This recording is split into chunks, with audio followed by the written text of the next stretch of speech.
Section 1. Introduction. The iceberg, the show, and why this exists. There is something almost meditative about settling in at the end of a long day, turning the lights down low, pulling something warm around your shoulders, and letting someone walk you through a world you thought you already knew. That particular feeling, the comfort of the familiar being seen from a completely new angle, is one of the most restful things a person can experience. It is why people rewatch the same shows for years. It is why certain podcasts about familiar topics do enormous numbers at 3 in the morning. Going back to something you know well and discovering it has more rooms than you realized is genuinely, deeply pleasant. It feels like visiting a place you love and finding a door you never noticed. Tonight, we are going to do exactly that with one of the longest-running, most watched, most argued about animated television series in the history of American broadcasting. A show that premiered in 1999 and is still producing new episodes as of 2026, more than 25 years later.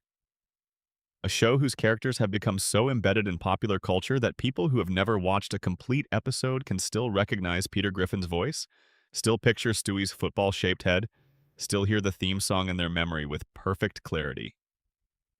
Family Guy. You already know the surface.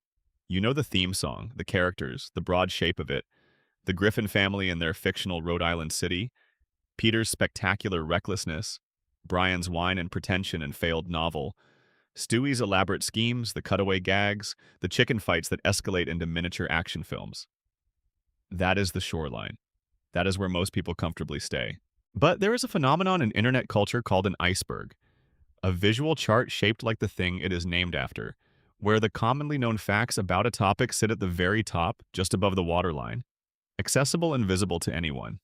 Then, as you descend through successive tiers, the content gets progressively more obscure, more specialized, more genuinely strange. The people who know the bottom tiers of any iceberg are a specific kind of fan. The ones who have gone looking deliberately, who have read the forums and the production books and the DVD commentaries and the old interviews, who have spent years putting pieces together into a larger picture that casual viewers never see. What we are going to do tonight is walk the entire thing, every tier, from the surface where things are still warm and familiar, down through the documented history and the production lore and the behind-the-scenes decisions that shaped everything, into the fan theories and the banned episodes and the disturbing implications, and finally, to the very bottom. The wildest, most creative, most thoughtfully assembled theories the fandom has ever produced. The ones that, once you hear them, change the texture of certain scenes permanently. The ones that make you go back to episodes you have seen dozens of times and notice things you never noticed before. This will take time. There is no rushing a proper iceberg descent. You have to let each tier breathe. Let the details land. Let the connections form. So settle in. Stay where you are. Let the world outside do what it does. We have a long way to go, and the journey is the point. One honest note before we start. The deeper sections of this iceberg get into genuinely complicated territory. Some of it is dark. The show has a complicated relationship with darkness. Sometimes it uses darkness with genuine skill. Sometimes it confuses darkness with shock. Sometimes it just sits in something uncomfortable without knowing quite what to do there. We will not shy away from any of it. We will examine it carefully and fairly because the only way to understand something properly is to look at all of it without flinching. Now, the light is still warm here at the top. Let us begin. Drop a comment below letting me know where you are watching from and what time it is. I read every one of them. And if you are not subscribed yet, now is a good moment for that. It costs nothing, and it means the next video finds you directly. Section 2. The surface tier. The history that made the show. We begin here because even the most widely known parts of this story are genuinely interesting. The history of Family Guy is not just context for what comes later. It is a story in its own right, about a 25-year-old animator with a student film and an idea, about a network that sabotaged its own investment, about an audience that refused to accept that a show was finished, and about the strange economics of television in the early internet era that made a resurrection possible. Family Guy debuted on January 31st, 1999. The pilot episode, called Death Has a Shadow, aired on Fox immediately following Super Bowl 33. The strategic logic was simple and elegant. Millions of people were already watching Fox for the game, and if even a fraction of that audience stayed through the following broadcast, the new show would get a viewership number that no ordinary premiere could achieve. The strategy succeeded beyond what anyone might have projected. The first episode pulled in approximately 22 million viewers. For a brand new animated comedy with no established fan base, no cultural footprint, and no built-in audience, that number was extraordinary. The man responsible for the show was Seth MacFarlane. He had grown up in Kent, Connecticut, in a middle-class household, with what was apparently a very early talent for drawing and performance. He attended the Rhode Island School of Design, graduating in 1995, and during his time there, he produced a thesis film called The Life of Larry. If you find and watch The Life of Larry today, which requires a bit of searching but is possible, the experience is a genuinely strange kind of déjà vu. The short, 11 minutes long, follows a middle-aged, slightly overweight, not particularly bright man named Larry Cummings, his patient wife also named Lois, his son Milt, and his cynical talking dog named Steve.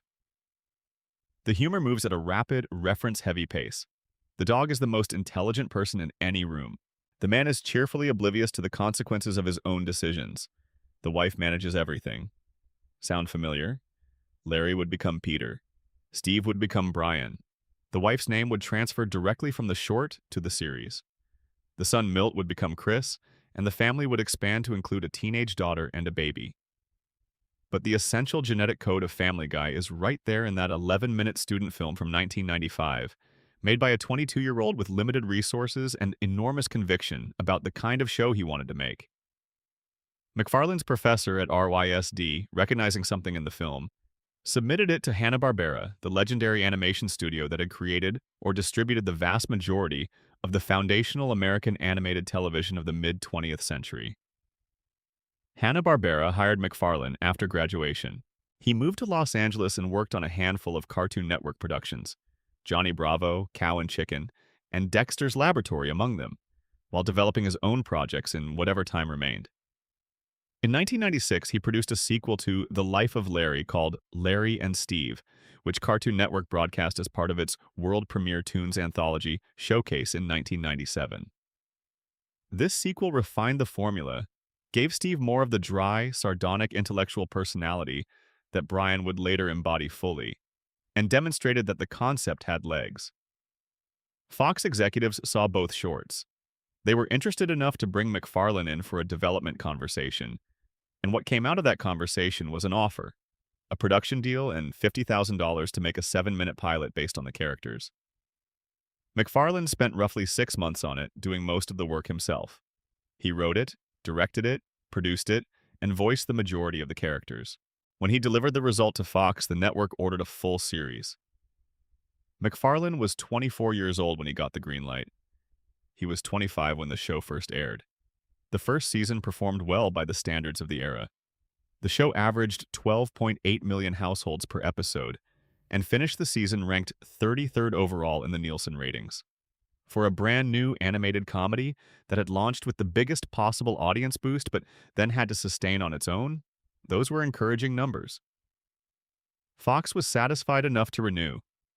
Then the network began making choices that would become some of the most analyzed scheduling decisions in the history of television. For the second season, Family Guy was moved to Thursday nights at 9 in the evening. This placed it directly opposite Frasier on NBC.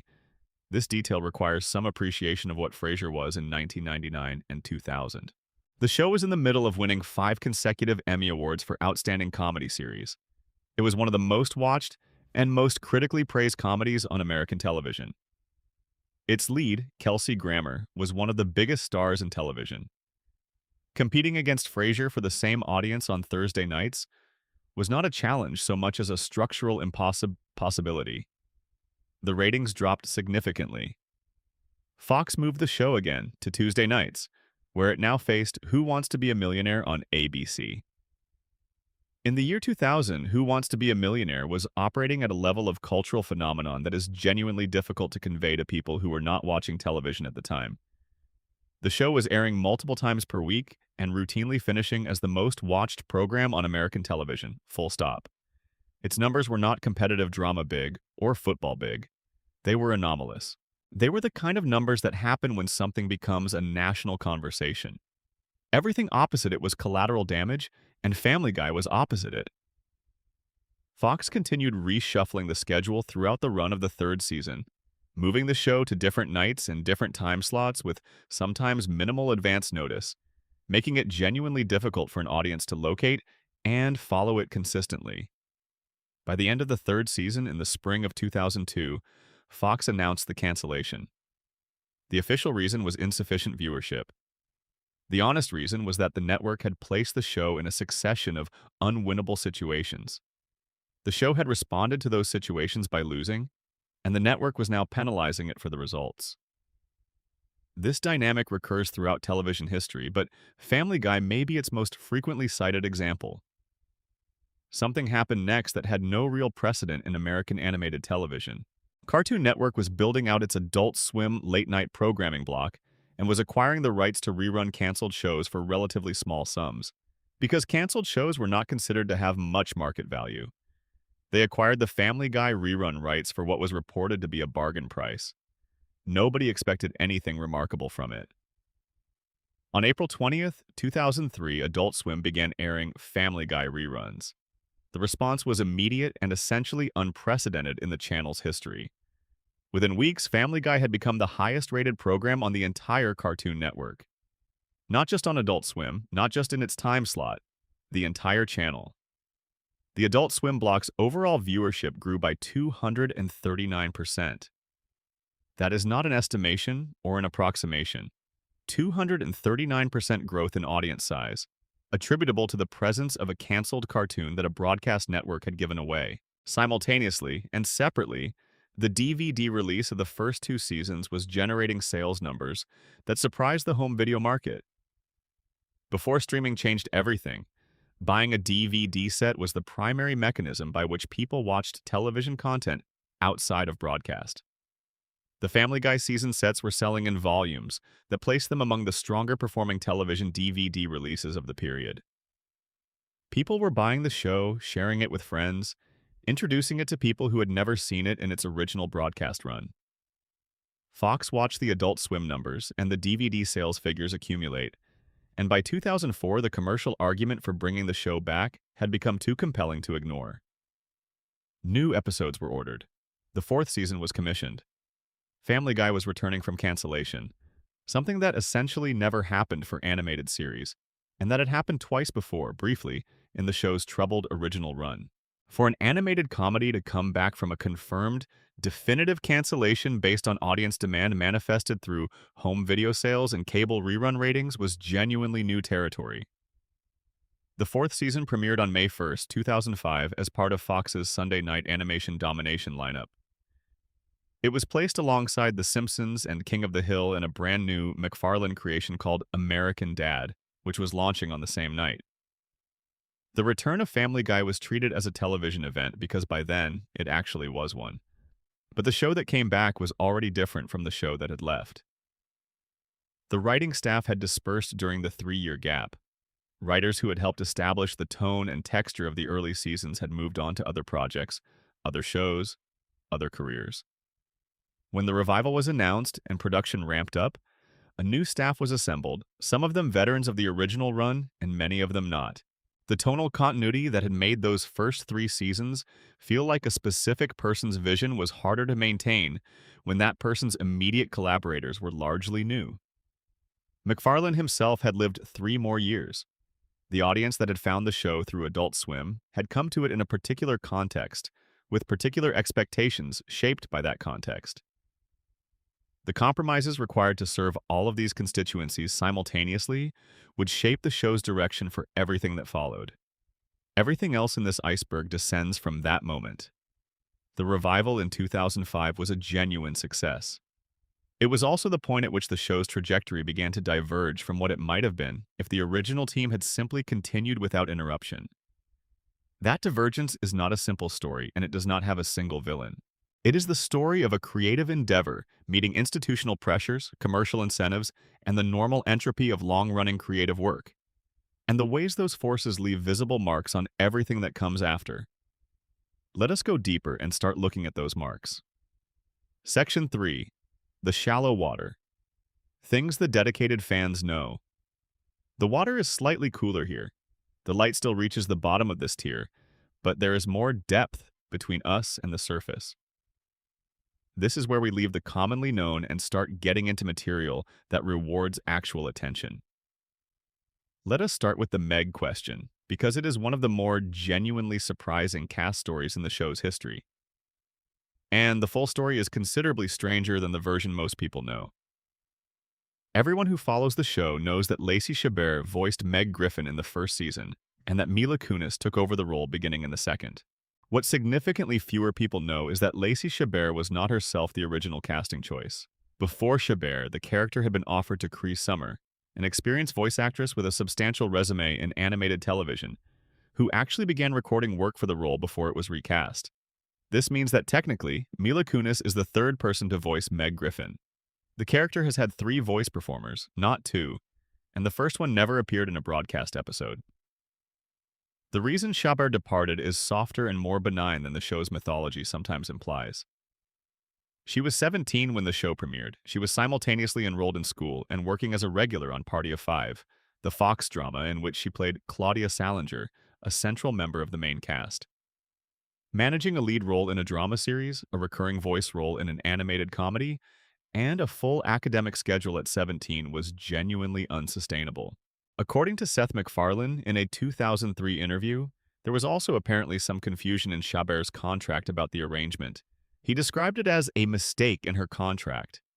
But Chabert herself has spoken about the departure multiple times and consistently describes it as her own decision, made without hard feelings and with no bitterness toward anyone involved. Chabert has said in interviews that she simply could not manage the workload and that she thinks Family Guy is genuinely funny. She expressed no resentment about missing what became a 25-year run. "I think she's a great actress," she said of Mila Kunis in one interview. "I don't have a grudge against her at all." There is a loving meta-joke about this in the season. In an 11-episode Yugilamaf, where Stewie's time machine malfunctions and the world starts running in reverse. Everything unhappens. The timeline rewinds.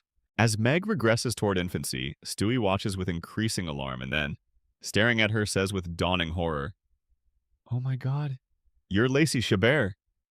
The show acknowledging its own recasting history as an in-universe joke is either charming or deeply strange, possibly both. Mila Kunis was 15 years old when she auditioned for the role. The audition process was reportedly extensive. She was called back multiple times, and each time the producers gave her different direction and different notes. MacFarlane has said that once she found the correct tone for the character, the fit was immediately clear. Kunis has now been the voice of Meg Griffin for over 25 years, which means she has spent virtually her entire adult life in the role. She was 15 when she auditioned. She is in her 40s now. Meg Griffin has been a constant thread through the entirety of her adult career. The animation history of the show is a topic that rewards attention because the visual style changes between eras are real and meaningful, and they affect how the comedy lands in ways that are felt even when the viewer cannot articulate exactly what has changed. The first season was handled primarily by Hanna-Barbera Cartoons, which by 1999 had been absorbed into Cartoon Network Studios. The animation from this period has a specific looseness to it, a hand-drawn quality that feels organic and alive. Characters move with a slight improvisational energy. The line work is not always perfectly clean.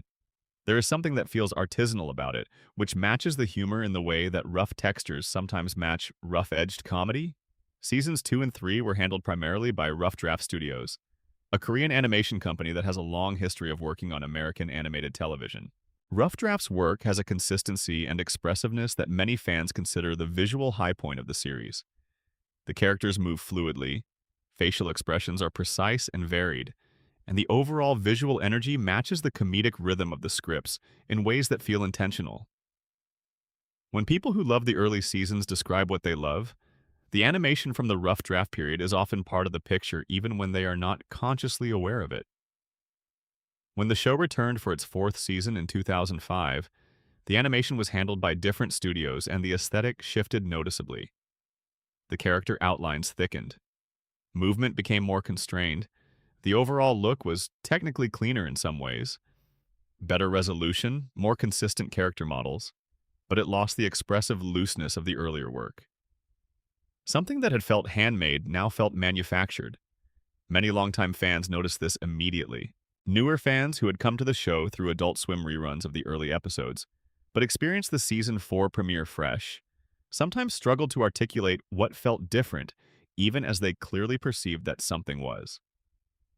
Seasons 6 and 7 brought another shift with the introduction of digital animation, a studio whose approach gave the characters a flatter, more uniform appearance. Individual episodes during this period were sometimes also handled by a studio called Yedim, which used digital drawing tablets that produced even cleaner but less expressive results. Characters occasionally looked slightly off-model, not wrong in ways that casual viewers would necessarily notice, but wrong in ways that people who know the character designs extremely well would perceive immediately. Comedy is timing, expression, the way a face moves in the fraction of a second between a setup and a punchline.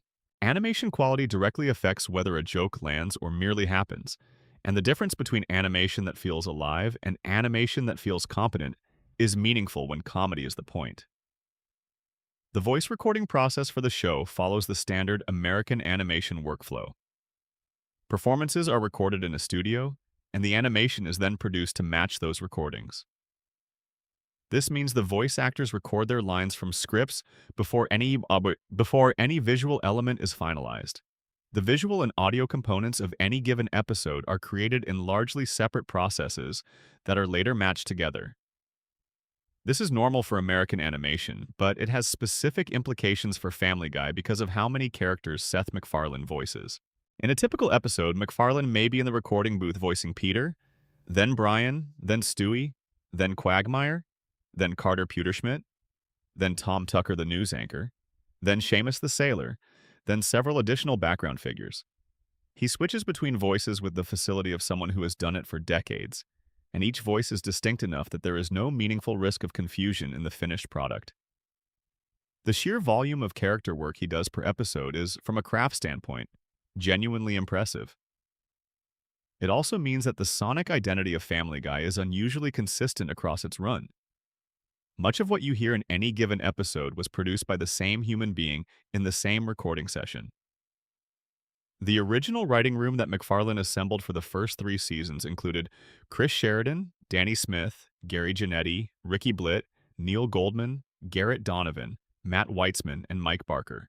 These writers worked closely with MacFarlane to establish the show's distinctive voice, the rapid-fire cultural references, the emotional warmth that sat underneath the chaos, the specific rhythm of the cutaway gags. Some of them went on to substantial careers in television. Gary Janetti became a showrunner and author with a devoted following. Mike Barker was one of the co-creators of American Dad.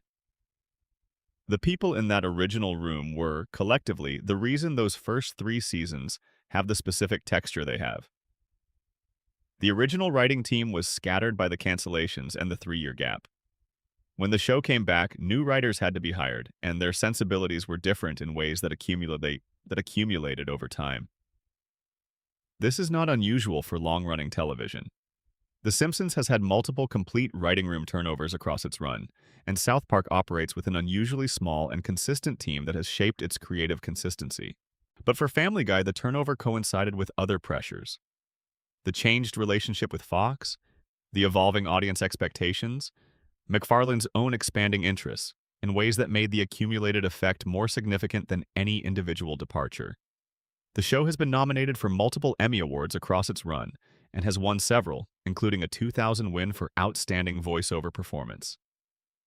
The historic 2009 Outstanding Comedy Series nomination has already been noted, but the full Emmy history of the show speaks to a meaningful critical period in its life when the Television Academy was taking it seriously as an artistic achievement. That period ended. The critical consensus on the show shifted meaningfully in the early to mid-2000s as the character changes and tone shifts that had been developing for years became impossible to ignore. but the early recognition is part of the record and worth holding on to. There is one more surface-level detail with its own interesting story. The pilot episode has a rough-cut version that aired on December 20th, 1998, about 6 weeks before the official premiere following the Super Bowl. This rough cut was broadcast as a preview, and it differs from the polished final version in specific ways. Slightly different timing on certain jokes, different color grading in a few scenes, a slightly different overall feel. People who recorded it off the air in 1998 have described the differences in online discussions. And while the gap between the rough cut and the polished version is not enormous, the existence of two distinct broadcast versions of the pilot is one of those facts that Family Guy completists track carefully. Now the water is noticeably cooler. Let us keep going.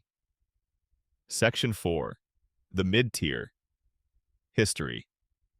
You have to go looking for. This is where the casual knowledge ends and the real research begins. The things in this section are documented and verifiable, but they live in interviews and production materials, and DVD commentaries and entertainment journalism archives, rather than in the commonly circulated facts about the show.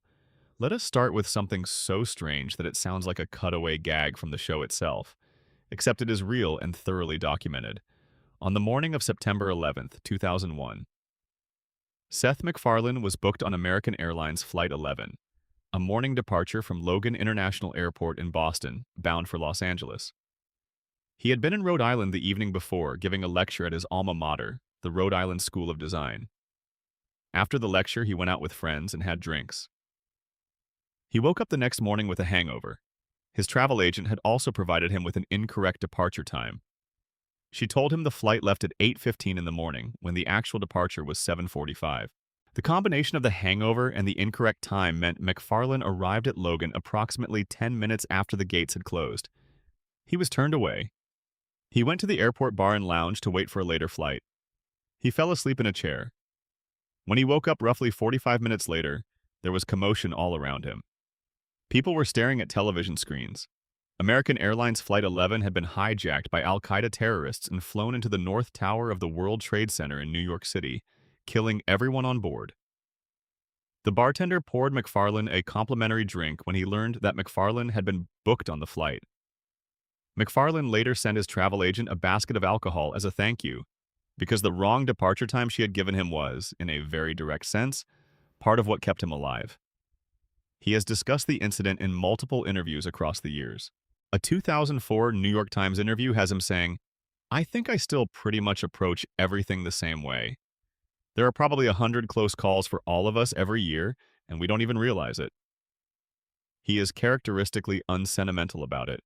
No cosmic meaning, no destiny narrative, just acknowledgement that random factors converge in ways that cannot be predicted or controlled. He sent his travel agent a basket of booze and got on with making television. The implications for the show are genuinely significant. American Dad, The Cleveland Show, The Orville, the Ted films, none of those things exist if MacFarlane boarded that flight. More immediately, Family Guy, which had been canceled for the first time in 2002, would not have had its creator available for the revival negotiations that would begin in 2004. The show as we know it across all its later seasons only exists because of a hangover and a scheduling error. The show later engaged directly with the attacks in a way that speaks to MacFarlane's particular processing style. The Season 10 episode Back to the Pilot features Brian and Stewie traveling back in time to the very first episode of the show, and the narrative eventually involves them grappling with whether to use their knowledge of the future to prevent the September 11th attacks.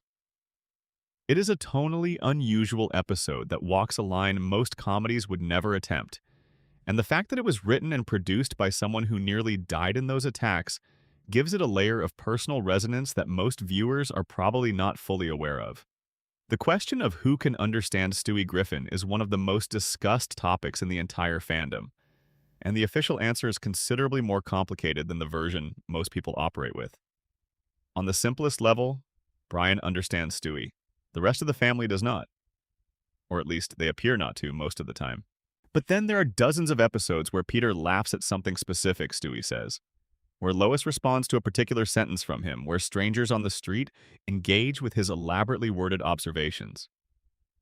The consistency that the simple version of the rule requires is simply not there in the actual text of the show. Seth MacFarlane has been asked about this more than any other question related to Family Guy. He described it in one interview as the single most asked question about the show. His answers have been genuinely inconsistent across different interviews and panels over the years, which is itself informative. In one answer, he said that everyone in the show can hear and understand Stewie perfectly well. The joke is that he is a baby, and adults do not take babies seriously regardless of what they are saying. In a different answer at a San Diego Comic-Con panel, he said, Brian always understands him, Chris sometimes understands him, and Peter, Lois, and Meg essentially never understand him. These two explanations are not fully compatible. The production commentary on the DVD releases offers what is probably the most honest answer. The writers had no firm rule. In any given scene, they chose whatever interpretation made the joke funnier. If a scene was funnier with the other character understanding Stewie, they wrote it that way. If it was funnier with the character being oblivious, they went that direction. The inconsistency is not an oversight. It was a deliberate, episode-by-episode comedic choice. This admission creates space for one of the more interesting fan theories we will discuss in the deeper section, so hold on to it. The music dimension of the show is genuinely underappreciated in discussions of what makes it distinctive. Family Guy does original musical numbers with a consistency and quality that no other animated comedy has matched, and this reflects Seth MacFarlane's genuine musical background and interest. He is an accomplished singer. His voice is a legitimate baritone with impressive range. And he has released several studio albums of jazz standards and big band material that received positive reviews from people who were not simply being indulgent about a television creator's side project. He hosted the Academy Awards in 2013 and opened with a musical number that was noticed for its technical quality regardless of whatever else one thought of that particular hosting stint. The musical numbers within Family Guy range from parodies of existing songs to fully original compositions, and some of them are built with real musical craft. Not just comedic parody that uses a recognizable melody as a vehicle for jokes, but actual songs with harmonic structure and melodic development. The show's Emmy win for Outstanding Music and Lyrics is not a courtesy award. When Family Guy writes a musical number, it usually produces something that functions as a song independent of the comedy, which is harder than it looks. The chicken fight sequences are worth understanding in proper depth. The ongoing battle between Peter Griffin and the giant chicken named Ernie began in the season 2 episode Da Boom, where Peter received an expired coupon from him and responded in the only proportionate way, by engaging in a prolonged, violent, elaborately choreographed physical fight. The original sequence was meant to be a one-time gag. The audience responded to it with enough enthusiasm that the writers brought Ernie back and kept bringing him back, with each subsequent fight growing longer and more cinematically elaborate than the last. At their best, the chicken fights are genuinely impressive pieces of animation. The choreography is complex. The settings are escalating. Fights have moved through streets, shopping malls, office buildings, airplanes, and environments that become increasingly improbable as the bit continues. The animators who work on these sequences treat them as showcases. The joke is that what started as a simple physical altercation has become a miniature action film embedded inside a domestic sitcom, and the show commits to that escalation with apparent joy. As of the 23rd season, the showrunners confirmed that Ernie the chicken has been killed off, ending the recurring bit after more than 2 decades. They described him as having gone the way of all flesh. Whether this represents a genuine narrative decision or simply the writers running out of new contexts in which to place the fight is left to the viewer's imagination. The show's relationship with The Simpsons is a long and complicated one. When Family Guy premiered, comparisons to The Simpsons were immediate and not without merit. Both shows center on dysfunctional animated families in American suburbs. Both use satire and pop culture references as primary comedic tools. Both air on Fox, and both were made by people who had developed their comedic sensibilities in a certain tradition of smart, reference-heavy American humor. The structural similarities were real. But the tension between the two shows' creative communities was also real, and it occasionally surfaced publicly. The South Park episode Cartoon Wars Part 1 and Part 2, which aired in 2006, delivered an extended satirical attack on Family Guy's writing style.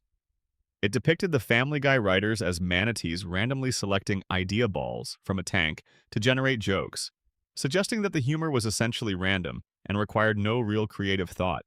Trey Parker and Matt Stone have spoken openly about their low opinion of Family Guy's writing. Reports circulated after the episode aired that writers from both The Simpsons and King of the Hill called the South Park creators specifically to express appreciation. Whether that story is fully accurate is hard to verify at this distance, but its circulation speaks to a real competitive tension in the animated comedy landscape of that era. The two shows eventually produced a formal crossover in 2014. The season 13 episode The Simpsons Guy has the Griffin family driving to Springfield and encountering the Simpsons. The episode involves a prolonged parody of the Burger King versus McDonald's rivalry, transposed into a legal battle between the two shows' respective fast food restaurants. Homer and Peter form an oddly comfortable friendship.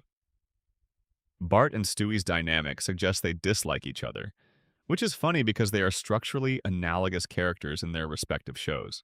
The crossover received mixed reviews. Some found the meeting of two television institutions genuinely delightful. Others felt the episode was straining to justify the premise, but it confirmed that whatever the creative tensions between the shows, their institutional relationship was functional enough to produce collaborative content. One more mid-tier detail that surprised many people when it circulated. The show's production timeline means that episodes are written and produced approximately a year before they air. When an episode broadcasts in October, the scripts were written and recorded during the previous year. This creates the condition under which the Turban Cowboy situation became possible.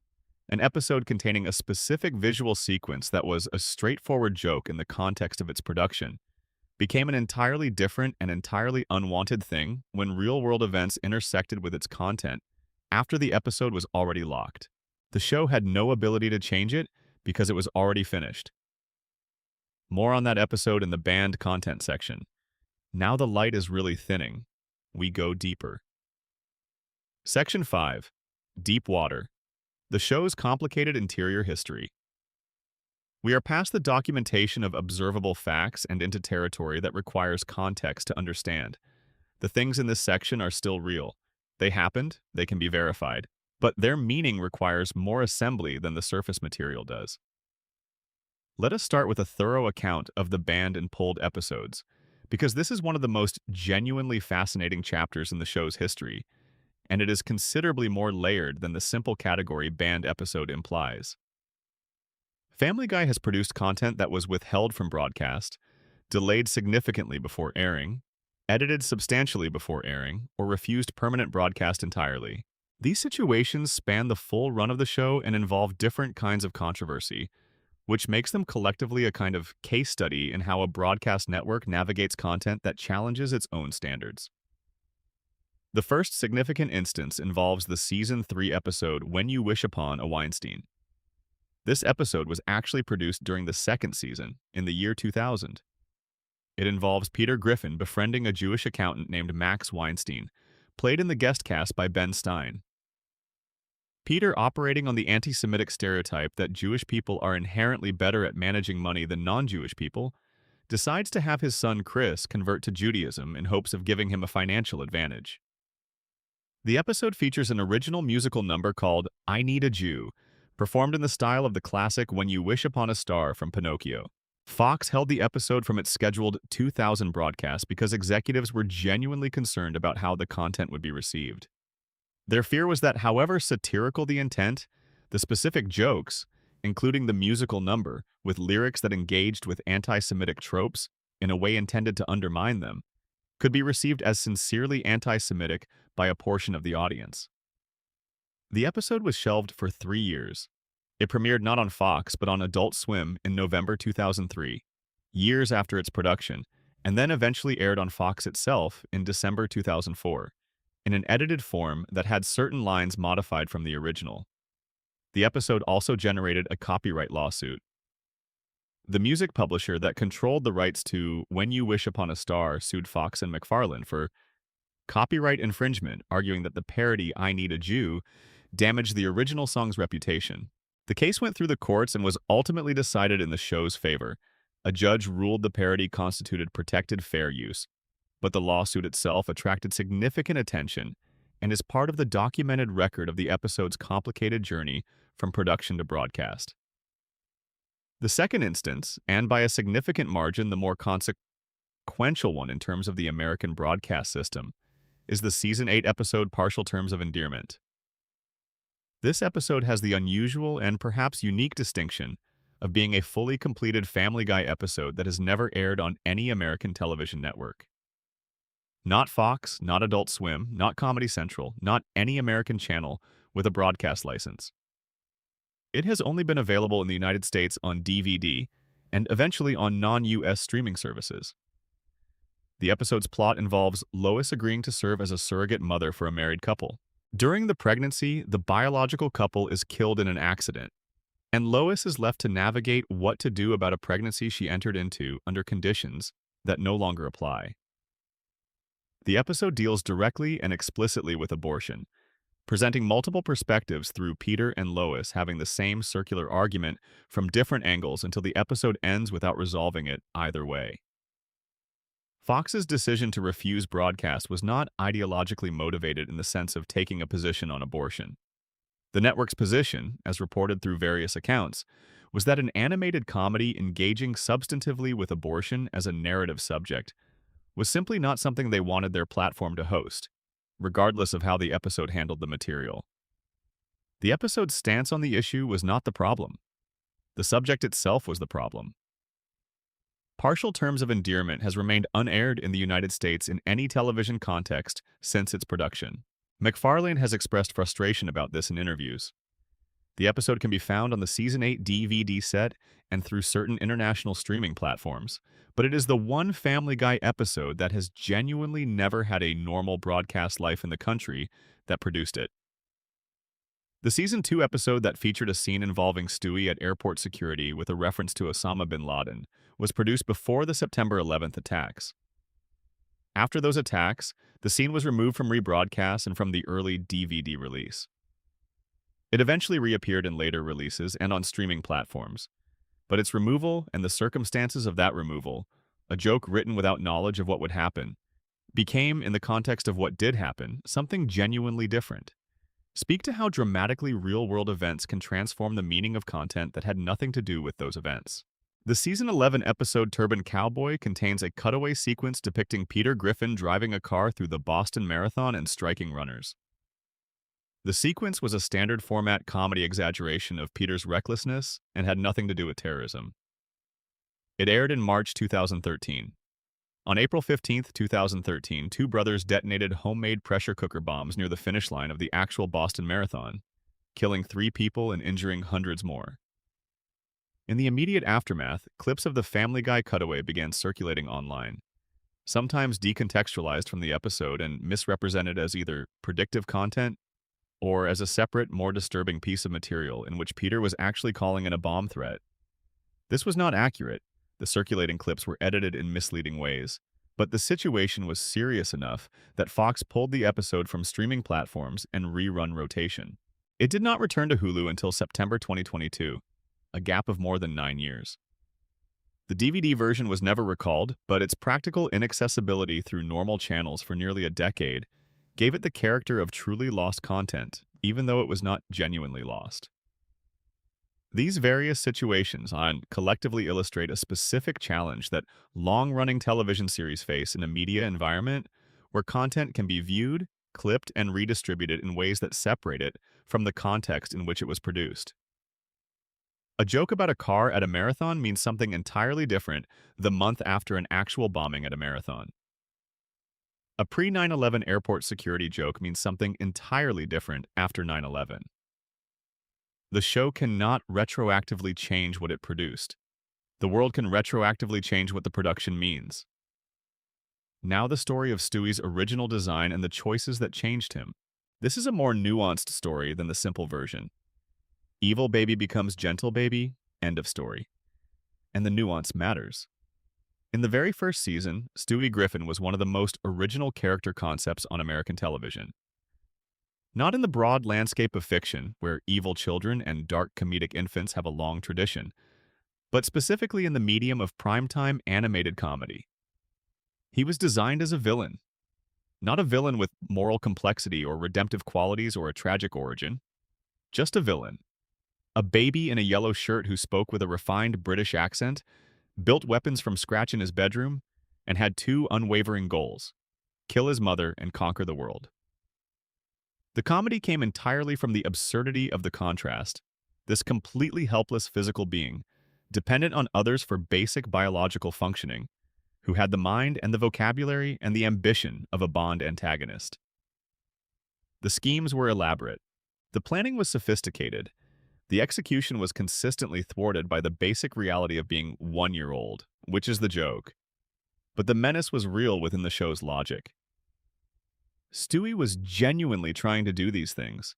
The weapons he built in his bedroom actually worked. The plots were competent. If an adult were doing them, they would be genuinely dangerous. The absurdity was the only thing stopping the show from being about an actual attempted murderer. This character worked with remarkable consistency across the first 3 seasons. The writers found enormous variety within the concept. Different kinds of schemes, different targets, different inventions, different contexts for the Lois obsession to manifest. By season 3, however, the writers, including McFarlane, had begun to feel that the concept had natural limits. They felt they had taken the specific joke as far as it could go without repetition. What they chose to replace it with was a character defined by his relationship with Brian and by the exploration of his emotional and personal identity. The transformation began gradually in season 4, accelerated through seasons 5 and 6, and was essentially complete by season 8. The evil Stewie of the early years became the softer, more emotionally available, more Brian-dependent Stewie of the later years. The season 6 two-parter Stewie Kills Lois and Lois Kills Stewie was positioned, consciously or unconsciously, as the farewell to the original character. In the first part, Stewie finally achieves his goal. He kills Lois. In the second part, the apparent death is revealed to be a hoax and Lois returns. But more significantly, Stewie then follows through on the world domination goal. He actually takes over and becomes the dictator he always intended to be.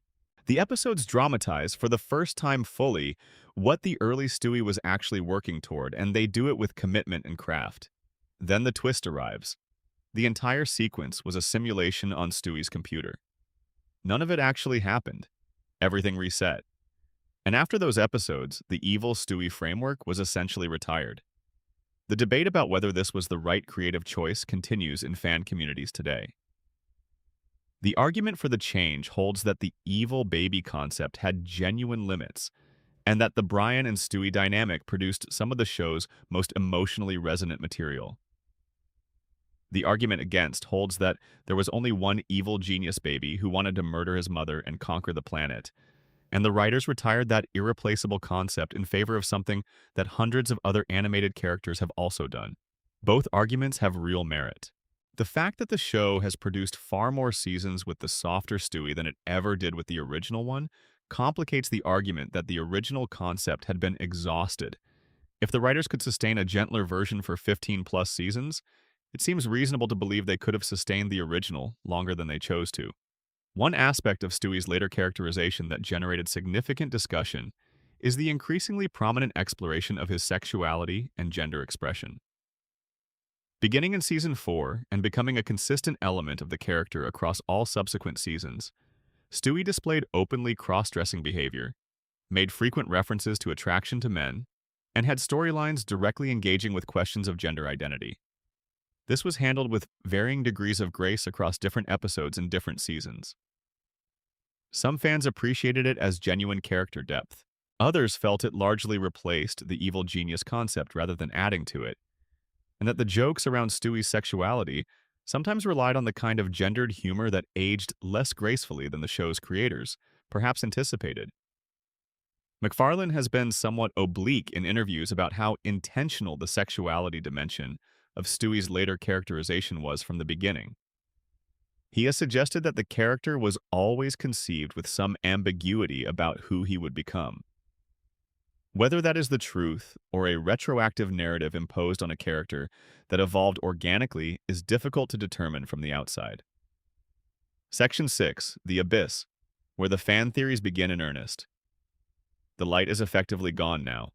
We are in that zone where the difference between what is known and what is believed begins to blur at the edges, and what matters is not certainty, but resonance.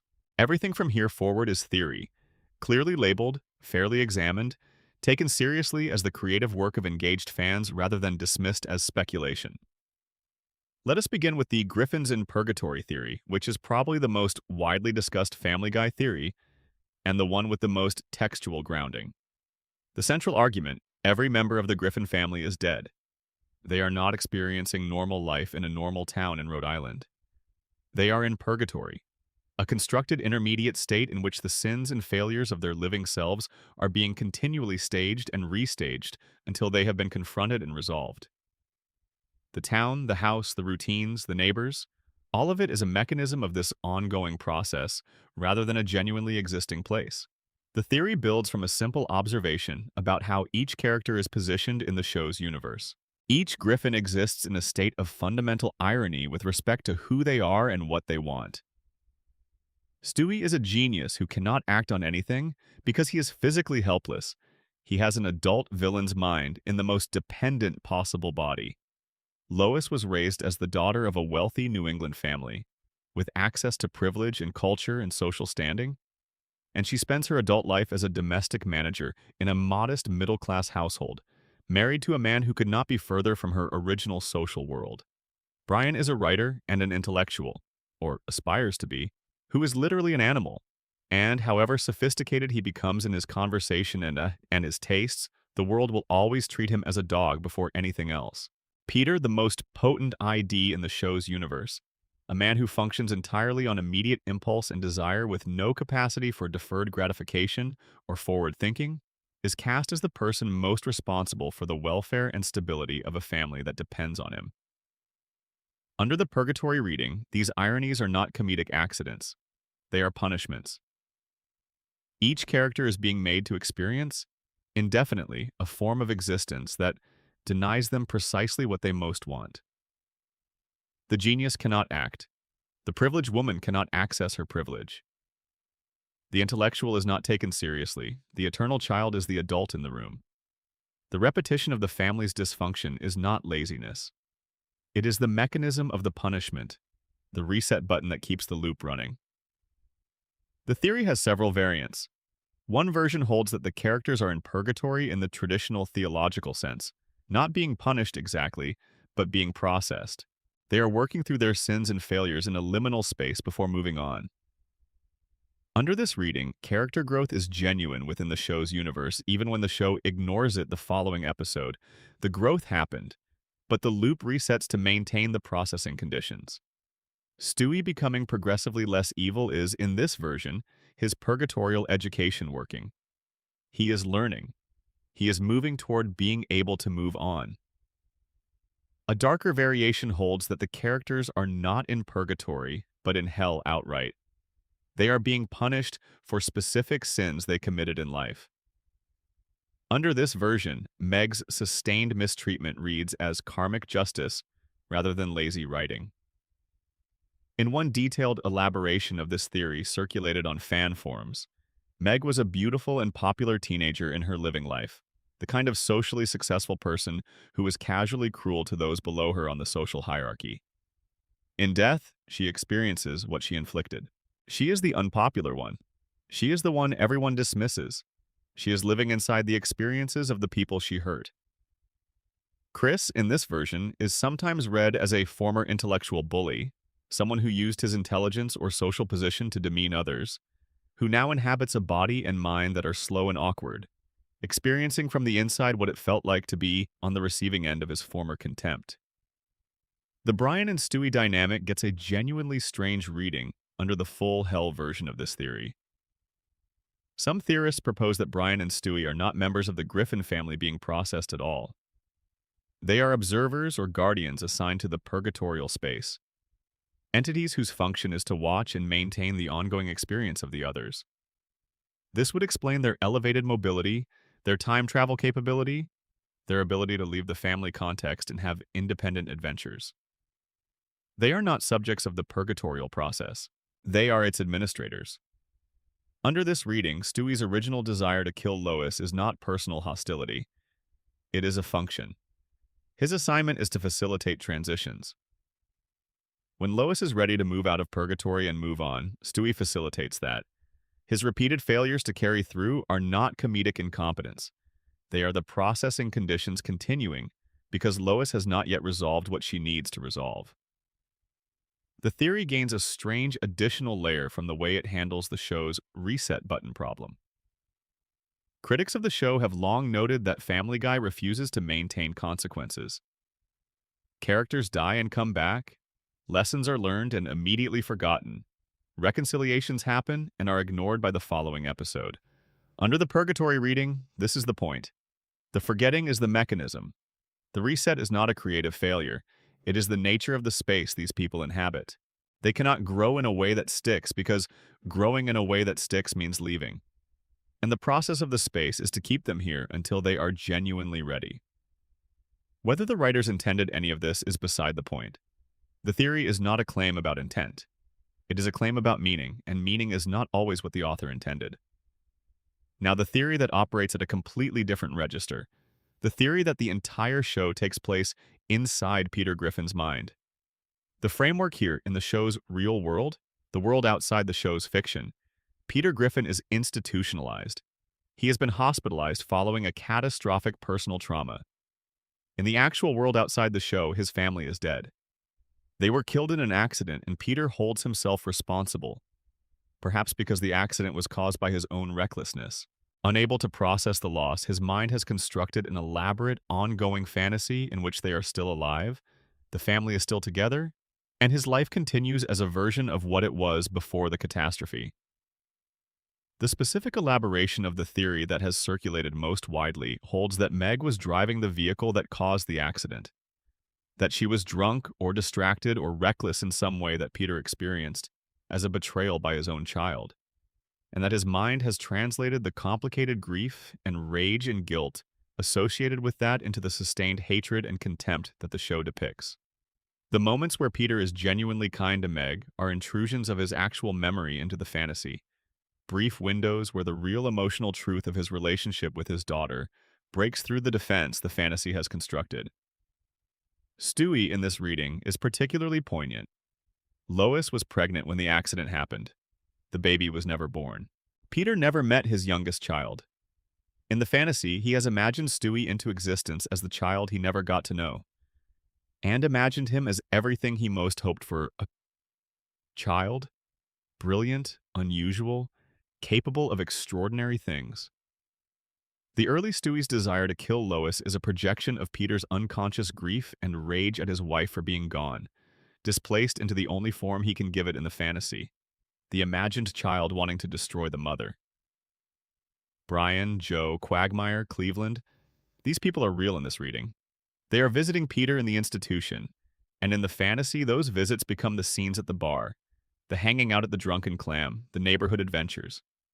What happens at those actual visits, conversations, card games, whatever the reality of visiting someone in a psychiatric facility looks like, is transformed in Peter's mind into the fantastic scenarios the show depicts. This theory does not fully survive a literal reading of the show's events, and serious proponents would acknowledge that. But it functions extraordinarily well as an interpretive lens. When you watch certain scenes through it, things that look like lazy writing begin to read as emotional truth. Peter's inexplicable cruelty to Meg becomes a father's complicated grief. The reset button becomes the reset of mental illness, the same patterns repeating because the trauma has not been processed. The moments of warmth are real. The moments of cruelty are real. Both coexist because loss is complicated. Section 7. The Trench. Lost episodes, missing content, and the stuff you cannot find. We are now at the level where knowledge becomes archaeology. The things in this section are real, but they require active effort to access. Some of them cannot be fully accessed at all. Lost media in Family Guy exists in multiple distinct categories. There is content that was produced and never aired. There is content that aired and was subsequently removed from all official channels. There is content that exists in multiple different versions without those differences being officially acknowledged. And there is content that is documented in production materials and interviews, but whose actual footage has never been publicly circulated. The case of When You Wish Upon a Weinstein introduces the multiple versions problem. The episode exists in at least 3 distinct versions that have been documented by fans who watched and compared them carefully. There is the DVD version, which contains the episode in its original produced form. There is the Adult Swim version, which aired first in November 2003. There is the Fox broadcast version, which aired in December 2004 and contained modifications to certain lines and certain jokes that were different from both the DVD version and the Adult Swim version. The Fox broadcast version represented a compromise between the episode's original content and the network's ongoing discomfort with specific material, and those modifications were made without any official public documentation of exactly what had changed. Fans worked it out by watching the versions side by side. The I Need a Jew musical number has the most documented version differences. In the original production, the final lyric in the song included a line about Jewish people having killed the Lord. In the Fox broadcast version, that line was changed to explicitly deny the claim instead of assert it. The change transformed the joke from a satirical engagement with a specific anti-Semitic trope into something gentler and more benign. Funnier in one register, somewhat less pointed in another. The fan community documented this difference precisely, and it became part of the ongoing discussion about what the original production intended versus what the network was willing to air. Partial terms of endearment sits in its own category of inaccessibility. It is not technically lost, it exists, it is on DVD, it circulates through international streaming platforms. But its absence from any American broadcast context means that for the vast majority of American Family Guy viewers, it might as well not exist. A show can produce a fully completed episode that no one in its primary market ever sees through normal channels, and that episode becomes a kind of ghost, present in the documentation of the show's history, referenced in discussions of its controversy, but not actually part of the lived experience of watching the show for the majority of its audience. There is a rich sub-history of Family Guy content that aired in some form, but has been partially or fully removed from the canonical, easily accessible version of the show. This includes not just the turban cowboy situation, but smaller instances across the run. Specific jokes edited out of reruns, specific sequences modified between their original broadcast and their DVD release, specific lines changed between what aired and what is now available on streaming. The cumulative effect of these modifications is that the version of the show available today is not precisely the same as what originally aired, and mapping exactly what has changed requires more forensic attention than most viewers ever give it. The unproduced Family Guy movie belongs to a different kind of lost media. Not material that was made and is now unavailable, but material that was seriously planned and never completed. MacFarlane has spoken about a theatrical film at multiple points across the show's history. The concept was discussed during the cancellation period as one possible format for the revival. When a full series renewal proved possible, the film was set aside. It was discussed again in later years. As of interviews MacFarlane gave in the mid-2020s, he had confirmed the movie was still something he wanted to make and acknowledged that the primary obstacles were structural, coordinating the creative and business elements required to produce it. The film has never been produced. It exists as a documented intention that has been consistently stated and consistently not followed through on for roughly 20 years. Whether it ever gets made is genuinely unknowable. MacFarlane's relationship with Fox, which would be the natural distributor for a Family Guy theatrical release, has been publicly strained. His production company is now aligned with NBC Universal through a deal reportedly worth around $200 million.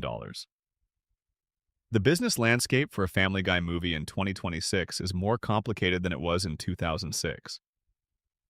The film is a real documented intention that exists entirely in the future tense. The show's internal timeline inconsistencies, when systematically cataloged, produce something that looks less like careless continuity management and more like a genuinely different relationship with time and history than the real world maintains. The Griffin children have appeared in historical contexts that, based on their apparent ages in the show's present day, would place their births at different times in different episodes. Events are described as having occurred a specific number of years ago in episodes that are themselves that many years old, which would make the referenced events older than the character referencing them. Meg has been shown as a baby during time periods when, according to other episodes, she had not yet been born. The production commentary on the DVD releases has been honest about this. The writers did not maintain a show Bible with firm dates and ages.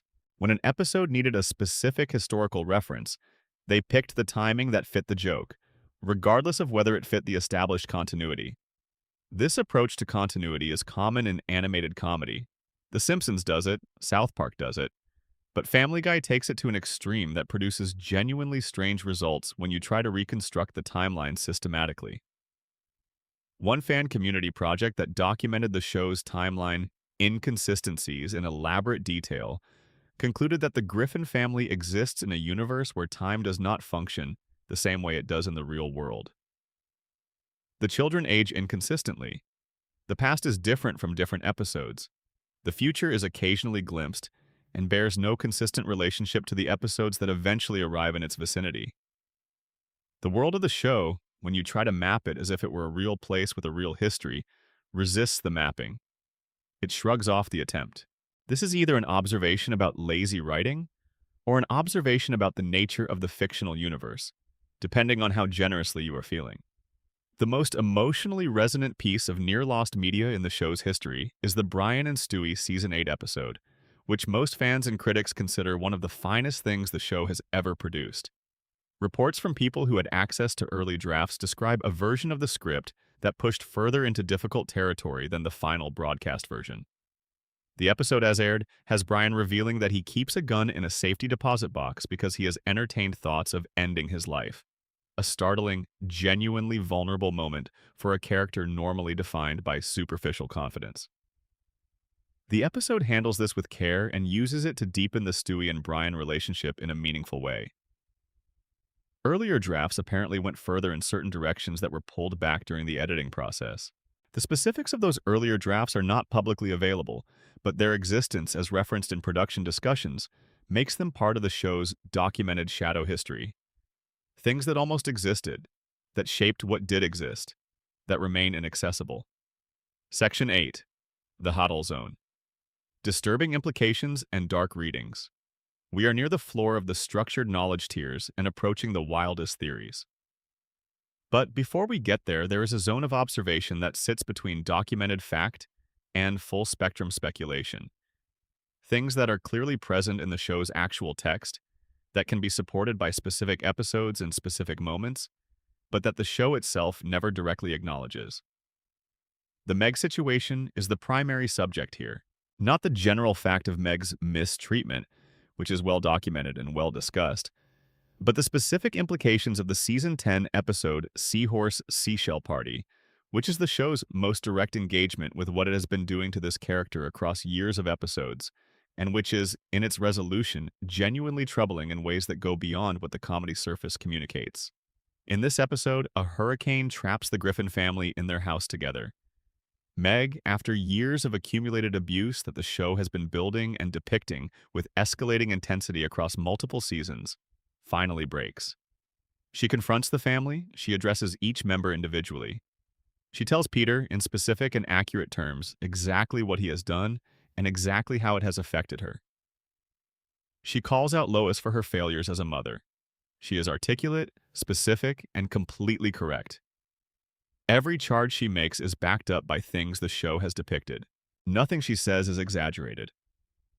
For fans who had been watching the Meg dynamic across the seasons, this moment felt like genuine justice.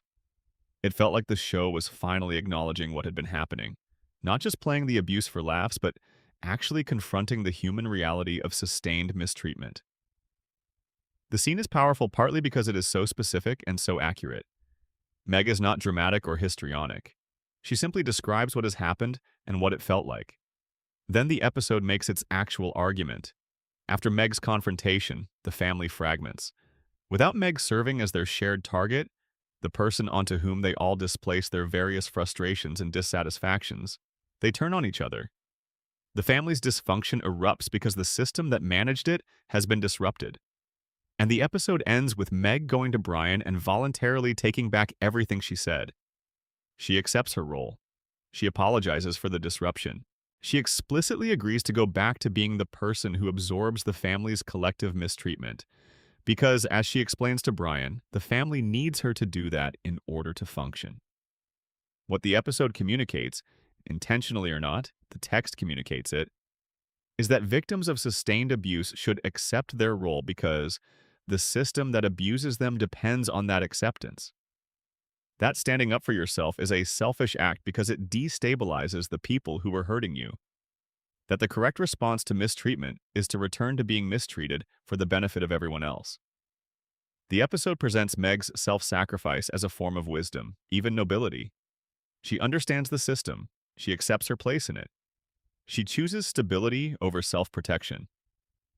This is the reading that generated the most sustained negative discussion of the episode. Not that it was poorly made. It was not. Not that the specific scenes were unfunny. Some of them were funny. But that in the moment when the show had the opportunity to say something meaningful about what it had been doing to this character, it instead said something that undermined any such meaning entirely. The show used its own honest acknowledgement of Meg's mistreatment as the setup for the punchline that the mistreatment was fine and necessary and that Meg should accept it. This is not nothing. It is a piece of messaging embedded in a comedy show watched by many millions of people, and the message is one that, if someone absorbed it uncritically, would do them actual harm in their actual life. The show did eventually pull back from the sustained Meg abuse, as noted in the source material. Starting around season 14 and becoming more consistent through season 22, her treatment improved, and she began getting episodes that depicted her as competent, resilient, and worth caring about. The addition of more women to the writing staff has been credited with this. The belated improvement is real, but it does not retroactively change what happened in the decade before it. The Brian arc has a specific Haddle Zone dimension that is worth examining carefully. Brian, across the show's middle to late run, is consistently positioned as the most intellectually and morally sophisticated character in the show's universe. He is the liberal, the atheist, the culture-literate one. He is the character the show most clearly endorses, the one whose values align most closely with the show's own apparent worldview. And yet, when you catalog what Brian actually does across the series, the picture is almost entirely at odds with the character the show seems to think it is presenting. He abandons his biological son. He knowingly infects both Chris and Stewie with herpes through careless behavior. And this includes a baby, which is not a minor detail. He destroys Stewie's beloved teddy bear out of petty irritation. He lets a woman and her child drown because she was not available to date, a scene that is truly extraordinary in what it depicts and asks the audience to process as comedy. He treats Stewie, who loves him more completely than anyone else in his life, with contempt and cruelty whenever his own ego is threatened. The Quagmire speech in the Season 8 episode Jerome is the New Black is famous precisely because it is delivered by a character who is himself morally compromised in major ways and yet is nonetheless completely accurate about Brian. The show knows this. The Quagmire speech was clearly written by writers who were aware that the audience was finding Brian insufferable. It was a deliberate act of acknowledgement, the show giving voice to the criticism through a character. But what makes it a Haddal Zone observation, rather than simply a surface note about Brian's character arc, is what happens after the speech. Nothing changes. Brian continues to behave exactly as Quagmire described. The show used the speech as a pressure release valve, acknowledging the problem without making any commitment to addressing it, and the result is a character who is simultaneously critiqued and unchanged, which arguably makes the situation worse, not better. If you know that what you are doing is wrong and do it anyway, the wrongness is compounded. What does it mean that the character the show most endorses is also among its most genuinely harmful actors? This is a question the show has never answered directly. It may be an unintentional result of the character changing faster than the show's framing of him changed. It may be a deliberate satirical comment on the gap between stated progressive values and actual behavior, something the show has engaged with elsewhere. It may simply be a writing room that lost track of who Brian was supposed to be over too many seasons without a strong guiding hand. The Peter violence escalation follows its own curve. The early seasons used cartoon violence in the standard animated comedy way, exaggerated, consequence-free, reset by the next scene. Nobody took it seriously as depicting genuine harm because it was clearly not intended to. But through the middle to late seasons, the depiction of physical harm in the show shifted in ways that moved it outside the standard cartoon violence framework. Injuries were depicted with increasing anatomical specificity. Blood appeared in unusual quantities for a comedy. Sequences of suffering were prolonged in ways that seemed designed to make the viewer uncomfortable rather than to make them laugh. Children died in scenes played for humor in ways that the early seasons would never have attempted. Peter is frequently the center of this shift. The violence that involves Peter in the later seasons, both the violence he inflicts and the violence inflicted on him, occupies a different register than the violence of the rough draft era. Something that was slapstick became something that was occasionally genuinely difficult to watch, and the show's framing as comedy does not always successfully neutralize that difficulty. Section 9, The Void. The wildest theories the fandom has produced. We are at the floor. The water pressure down here is something else entirely. The things in this section are not meant to be literally true. They are meant to be compelling. The kind of ideas that change the texture of certain scenes permanently, that make the familiar look strange in interesting ways, that demonstrate what happens when passionate, creative people pay more sustained attention to a work than its creators ever expected. Let us begin with the multiverse theory. Family Guy has depicted alternate universes on multiple occasions. The show has shown versions of the Griffin family where Peter is different races, different professions, different levels of intelligence. It has used time travel and alternate timeline devices numerous times, particularly in the Brian and Stewie episodes. The multiverse exists within the show's established lore. The theory extends this. The show we watch week to week is not a single continuous universe, but a sampling from multiple overlapping universes that happen to share a common setting and common character names.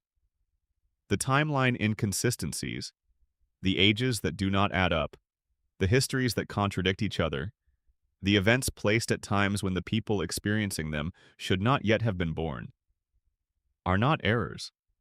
They are the show accurately depicting adjacent universes where the same people had slightly different histories. Under this reading, the Peter who is briefly and genuinely kind to Meg in a season 14 episode is not the same Peter who tried to abandon her at a fire station in an earlier one. They are different Peters from adjacent universe branches, momentarily visible to the audience through the show's multiversal framing. The Brian who treats Stewie with real love and depth in the Season 8 Vault episode is from a different branch than the Brian who destroys Stewie's teddy bear out of spite. The show is not being inconsistent. It is showing us multiple possibilities. The theory's elegance is that it transforms the show's most criticized feature, its inconsistency, into a deliberate structural choice. The chaos of the timeline is not a flaw. It is a feature. The show is doing something genuinely ambitious without labeling it, and the audience that misses the label reads the result as sloppiness when the intended read is something considerably richer. This is almost certainly not what the writers intended. But the theory is not making a claim about intent. The Stewie is Meg's son theory. This one sounds completely absurd for approximately 15 seconds and then starts making an uncomfortable amount of sense when you sit with it. The premise: Stewie Griffin is not Peter and Lois's biological son. He is Meg's.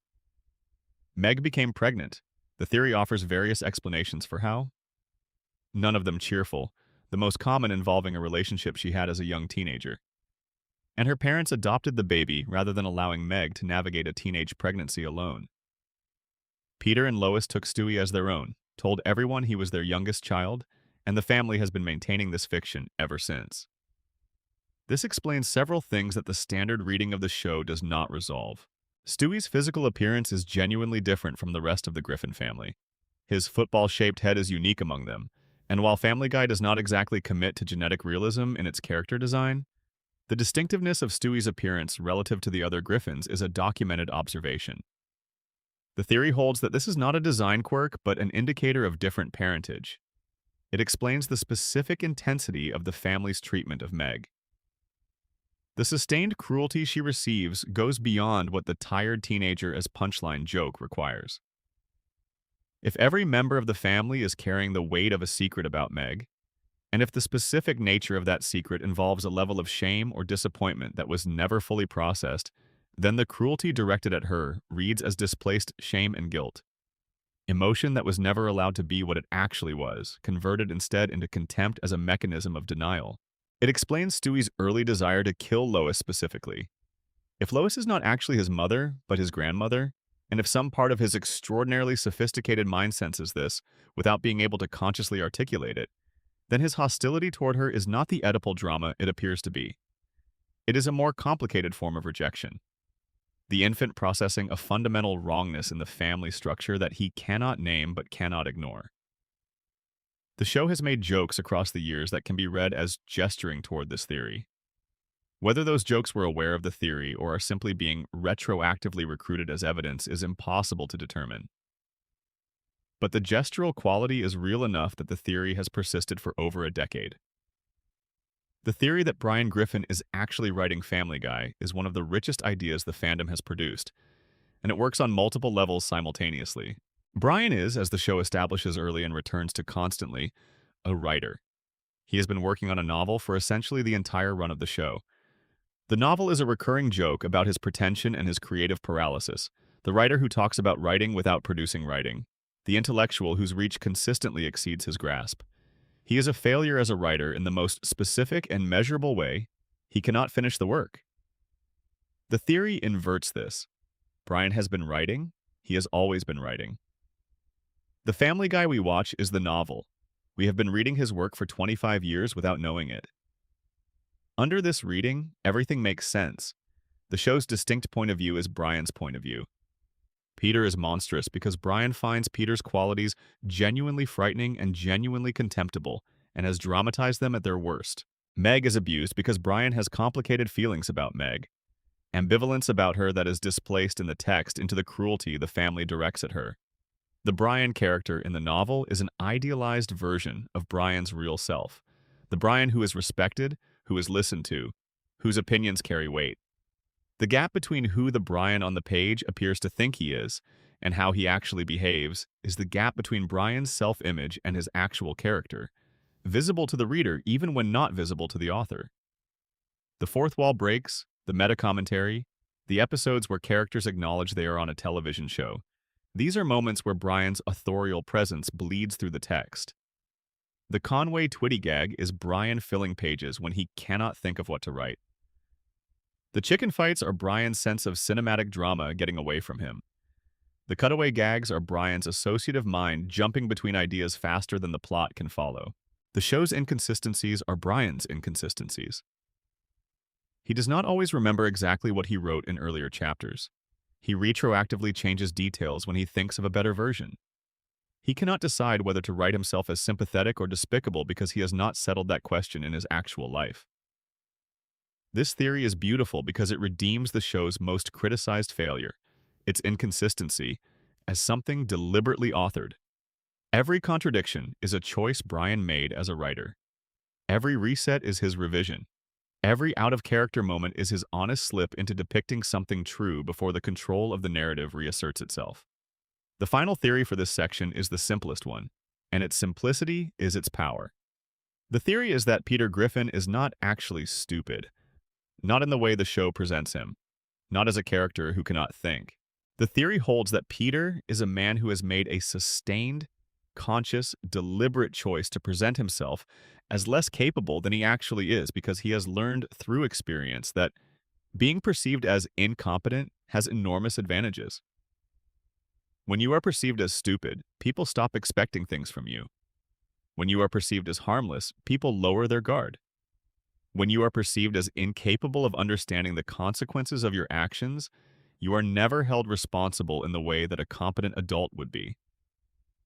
The evidence accumulates across hundreds of episodes. There are moments where Peter demonstrates knowledge that his established character should not possess. Moments where he navigates a complex situation with timing too precise for someone who genuinely does not understand what is happening. Moments where his expression in a scene suggests an awareness that his dialogue denies. The theory holds that these are not writing inconsistencies. They are glimpses of the real Peter, the one who has been running a long game, who knows exactly what he is doing and has decided the benefits of the performance are worth the costs. The cruelty under this reading is not the unthinking cruelty of limited capacity. It is the deliberate cruelty of someone who has chosen to be exactly as harmful as he wants to be, knowing that his carefully maintained persona provides complete cover. When Meg confronts him in Seahorse Seashell Party and he laughs, he is not failing to understand what she is saying. He understands completely. He simply does not care, and the persona allows him to treat not caring as incapacity. This is a more uncomfortable reading than the straightforwardly dumb Peter, because a genuinely limited Peter is at least sympathetically limited. A strategically limited Peter is simply someone who has decided to do harm and arranged to avoid consequences. Section 10. The Creator. Seth MacFarlane in the show. He left behind we are near the deepest structured part of the iceberg now. Let us examine the man who built all of this and his complicated ongoing relationship with what he built. Seth MacFarlane's commercial success is not really in question. Family Guy has generated multiple billions of dollars across its run. American Dad is still producing episodes. The Cleveland Show had a 4-season run before its cancellation. The Ted films were major box office successes, the first one earning over $500 million worldwide against a much smaller budget, making it one of the most profitable original R-rated comedies ever produced. The Orville, his science fiction series that premiered on Fox in 2017 and later moved to Hulu, demonstrated genuine creative ambition in a completely different genre and has attracted a devoted following among fans of traditional science fiction storytelling. He has released multiple studio albums of jazz and big band standards that were reviewed seriously and received positively by people with no particular interest in animated television. He built all of this from a student film made at 22 years old at an art school in Rhode Island. The strange part, the genuinely iceberg-worthy part, is the evolution of his relationship with the show that made all of this possible. Around 2011, MacFarlane stepped back from the active creative driving of Family Guy. He did not leave the show. He continued to voice Peter, Brian, Stewie, and Quagmire in every episode, which means his physical presence and vocal performances remained consistent throughout. But the writing, the story decisions, the creative direction of the show, those responsibilities were transferred to showrunners Rich Appel and Alex Sulkin, who took over the day-to-day management of the production. This was a rational decision for someone with MacFarlane's expanding creative interests. He had films to make, other series to develop, musical projects to pursue. Family Guy was one item on a very full list, and handing its creative management to trusted collaborators while remaining attached to the production as a performer was a reasonable way to keep the show going without consuming all of his attention. The impact on the show was real and visible to people who were watching carefully. MacFarlane, in the early seasons, had a specific instinct for when a joke had crossed from dark comedy into something genuinely uncomfortable without comedic redeeming value.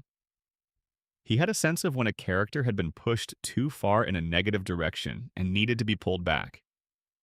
He had opinions about what the show should and should not do that functioned as creative quality control, not a guarantee of perfection, but a mechanism for course correction when things drifted. Without that mechanism, certain tendencies that had been present in smaller amounts grew larger.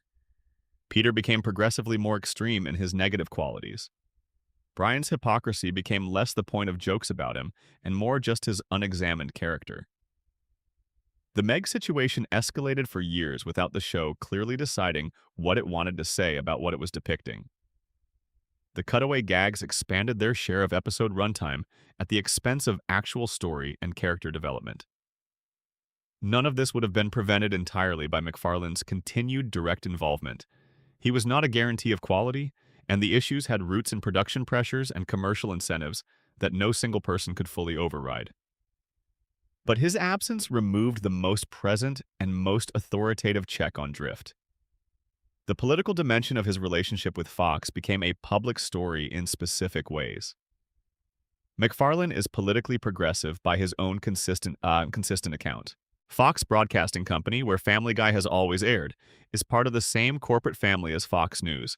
They are both owned by Rupert Murdoch's media empire, though Fox Broadcasting and Fox News are operated as distinct entities. The cultural and political positions that Fox News represents are, in MacFarlane's view, not positions he is comfortable being associated with through his work's platform. This tension was always present in the background. It became explicitly public in 2021 when McFarlane posted on social media that Fox News host Tucker Carlson's commentary made him wish Family Guy was on any other network. He described the situation in another context as resembling a failing marriage. Both parties aware it is not working, but continuing out of financial dependency and contracted obligations. In 2020, McFarlane signed a large deal with NBC Universal, reportedly in the range of $200 million over 5 years, moving his production company, Fuzzy Door Productions, out of the Fox ecosystem and into a different one. His newer productions, the Orville's Hulu run, the Peacock Ted prequel series, live under this deal. Family Guy is the exception, the sole remaining thread connecting him to a network he has publicly distanced himself from because the show's production and distribution rights are structured in ways that make it impossible to simply move it elsewhere. In April 2024, McFarlane gave an interview in which he discussed the show's future with a candor that said more than he perhaps intended about where his relationship with it has arrived at. He described Family Guy as having reached what he called the escape velocity, a state where the show has been running long enough that there is no logical reason to stop it unless the audience stops caring. He mentioned the show's ability to fund causes he cares about, particularly environmental conservation through organizations like Rainforest Trust. He said people still love it and it makes them happy. There was no mention of creative excitement, no description of stories he was eager to tell or directions he was eager to explore. The framing was financial and humanitarian. The show generates money that supports good work, and it continues to have an audience. These are real and legitimate reasons to continue producing something. They are also reasons that have no necessary connection to that something being artistically meaningful. In April 2025, a new deal was announced. Family Guy renewed for 4 additional seasons through season 27 by the parent company Disney, which had acquired Fox's entertainment assets in 2019. Each season would have 15 episodes. The show was guaranteed to run through the 2028 to 2029 television season, which coincides with its 30th anniversary on air.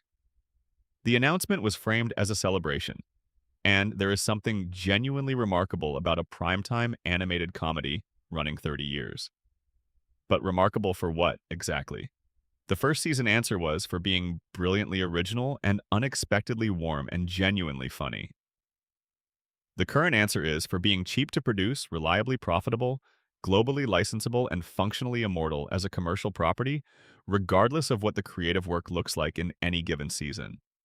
A show can achieve both kinds of remarkable across its run. Many shows have. The Simpsons is the most obvious example.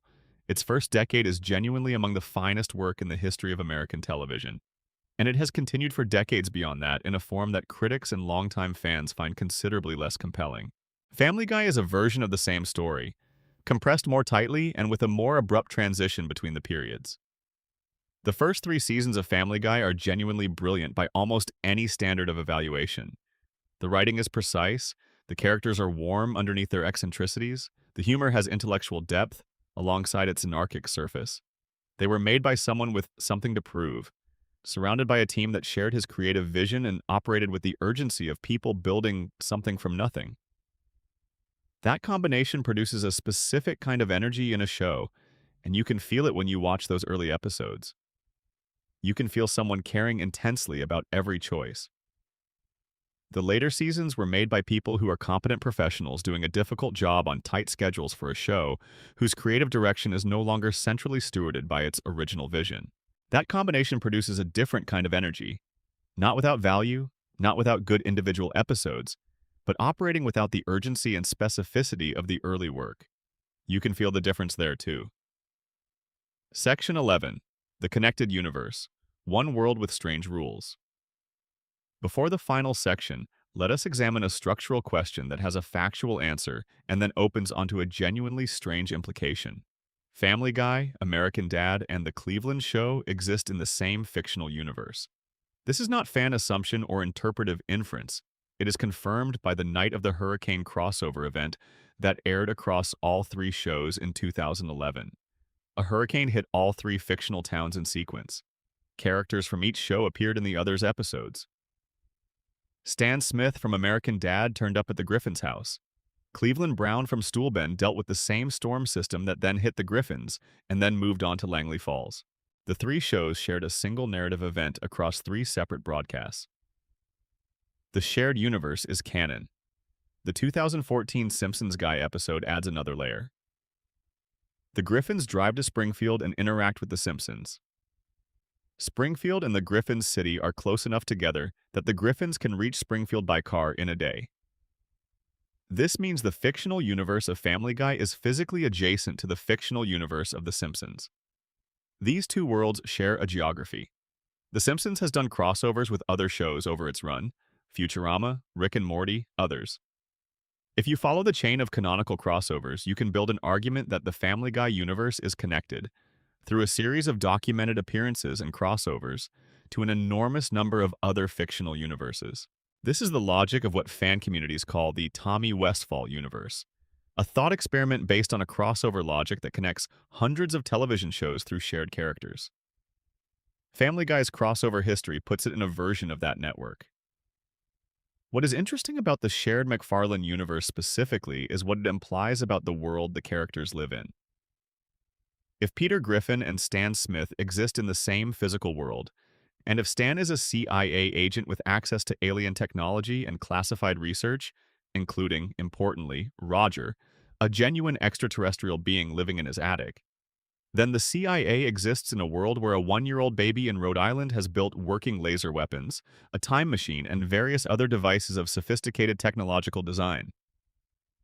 The question of why a federal intelligence agency operating in this world has not investigated the Griffin household is a genuinely interesting one.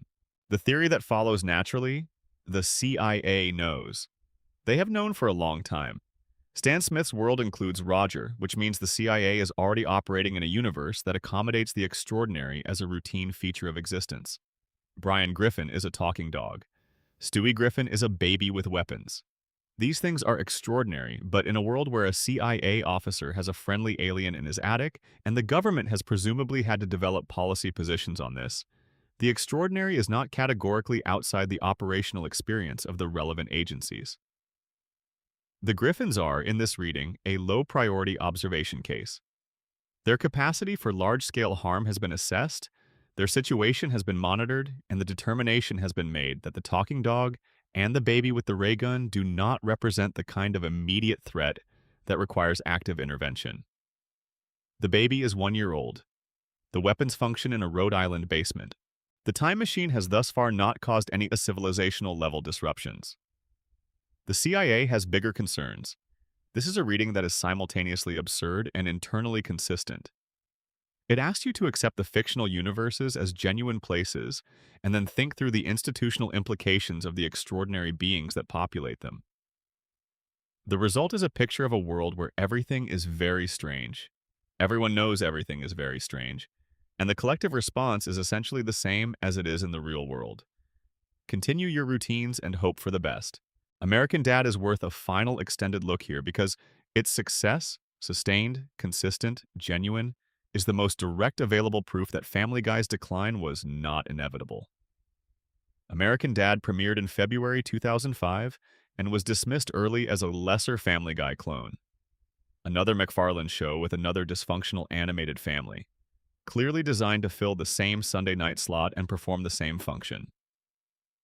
For the first season or so, that characterization was not entirely wrong. The show was finding its footing. The political satire was one note. Stan Smith was a broad caricature. The concept of a CIA agent with an alien in the attic had not yet found its creative center of gravity. Then something happened. The writing room found direction. Stan Smith developed genuine complexity.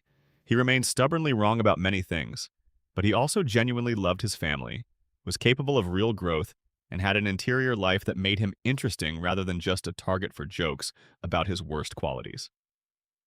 Roger the Alien became one of the most inventively constructed comedic characters in American animated television, with the persona-shifting concept providing an essentially infinite creative toolkit.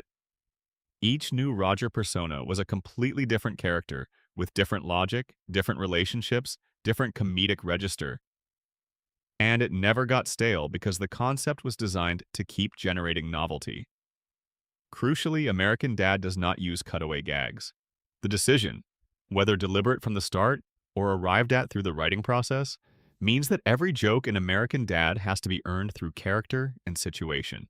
The writers cannot cut away to an unrelated sketch when the main story flags. They have to make the main story work for the full episode. This structural constraint forced them to develop their storytelling skills in ways that Family Guy's writers, who had the escape valve of the cutaway always available, never needed to. The result is that American Dad tells stories with beginnings, middles, and ends. Its episodes feel complete in a way that many Family Guy episodes in the later seasons do not. The show moved from Fox to TBS after its 11th season, which could have been a death sentence for a show with less genuine audience loyalty. Instead, the move gave the writers more creative freedom, away from broadcast network content standards and from the specific institutional culture at Fox. The show continued to develop in interesting directions. It has been renewed repeatedly. It remains in production. It receives consistently positive attention from people who watch it. It is, by the measures that matter creatively, doing well. Both shows have the same creator. Both shows had talented, dedicated writing staffs. Both shows have been running for roughly the same amount of time. One declined dramatically and the other improved steadily. The most honest conclusion available from this data is that the decline of Family Guy was not an inevitable result of time or longevity or the inherent limits of the format. It was a result of specific choices about characters, about humor, about the value of storytelling as opposed to the value of random entertainment, made by specific people over many seasons without the corrective that might have prevented the worst of the drift. American Dad exists as proof of the alternative path. It is the road not taken, made visible. Section 12. The Final Descent. What comes from knowing all of this? It takes time to return from a proper dive. The water pressure changes slowly on the way back up. The light returns gradually. Things look familiar again at the surface, but your perception of them has shifted in ways that do not fully announce themselves until you are back in the ordinary world and something catches your eye differently than it used to. What do we take with us from tonight? The most honest answer is this. Family Guy is a show that contains genuine greatness and genuine failure in roughly equal proportion, and the failure follows specific, traceable patterns. The characters who became cruel through a series of documented decisions. The humor that became lazy through a series of choices about what the show owed its audience. The warmth that drained through the slow accumulation of priorities that were commercial rather than creative. None of this is particularly unusual in the history of long-running television. The Simpsons went through an analogous transition, though its peak period was longer and its decline less precipitous. South Park has maintained an unusual creative consistency, partly because its creative team is small and unusual in structure. Most shows, if they run long enough, lose the specific energy of their early years. The question is how gracefully they manage the transition. Family Guy managed it poorly in specific ways. The characters did not just age out of their original appeal, they were actively deformed from it. Peter was not gently worn down into a softer version of his original self. He was pushed toward cruelty in ways that made him a genuinely unpleasant person to spend time with. Brian was not allowed to become the flawed but likable character of the early seasons, made wiser by experience. He was pushed into hypocrisy and selfishness in ways that made him the most disliked character on a show built on his likability.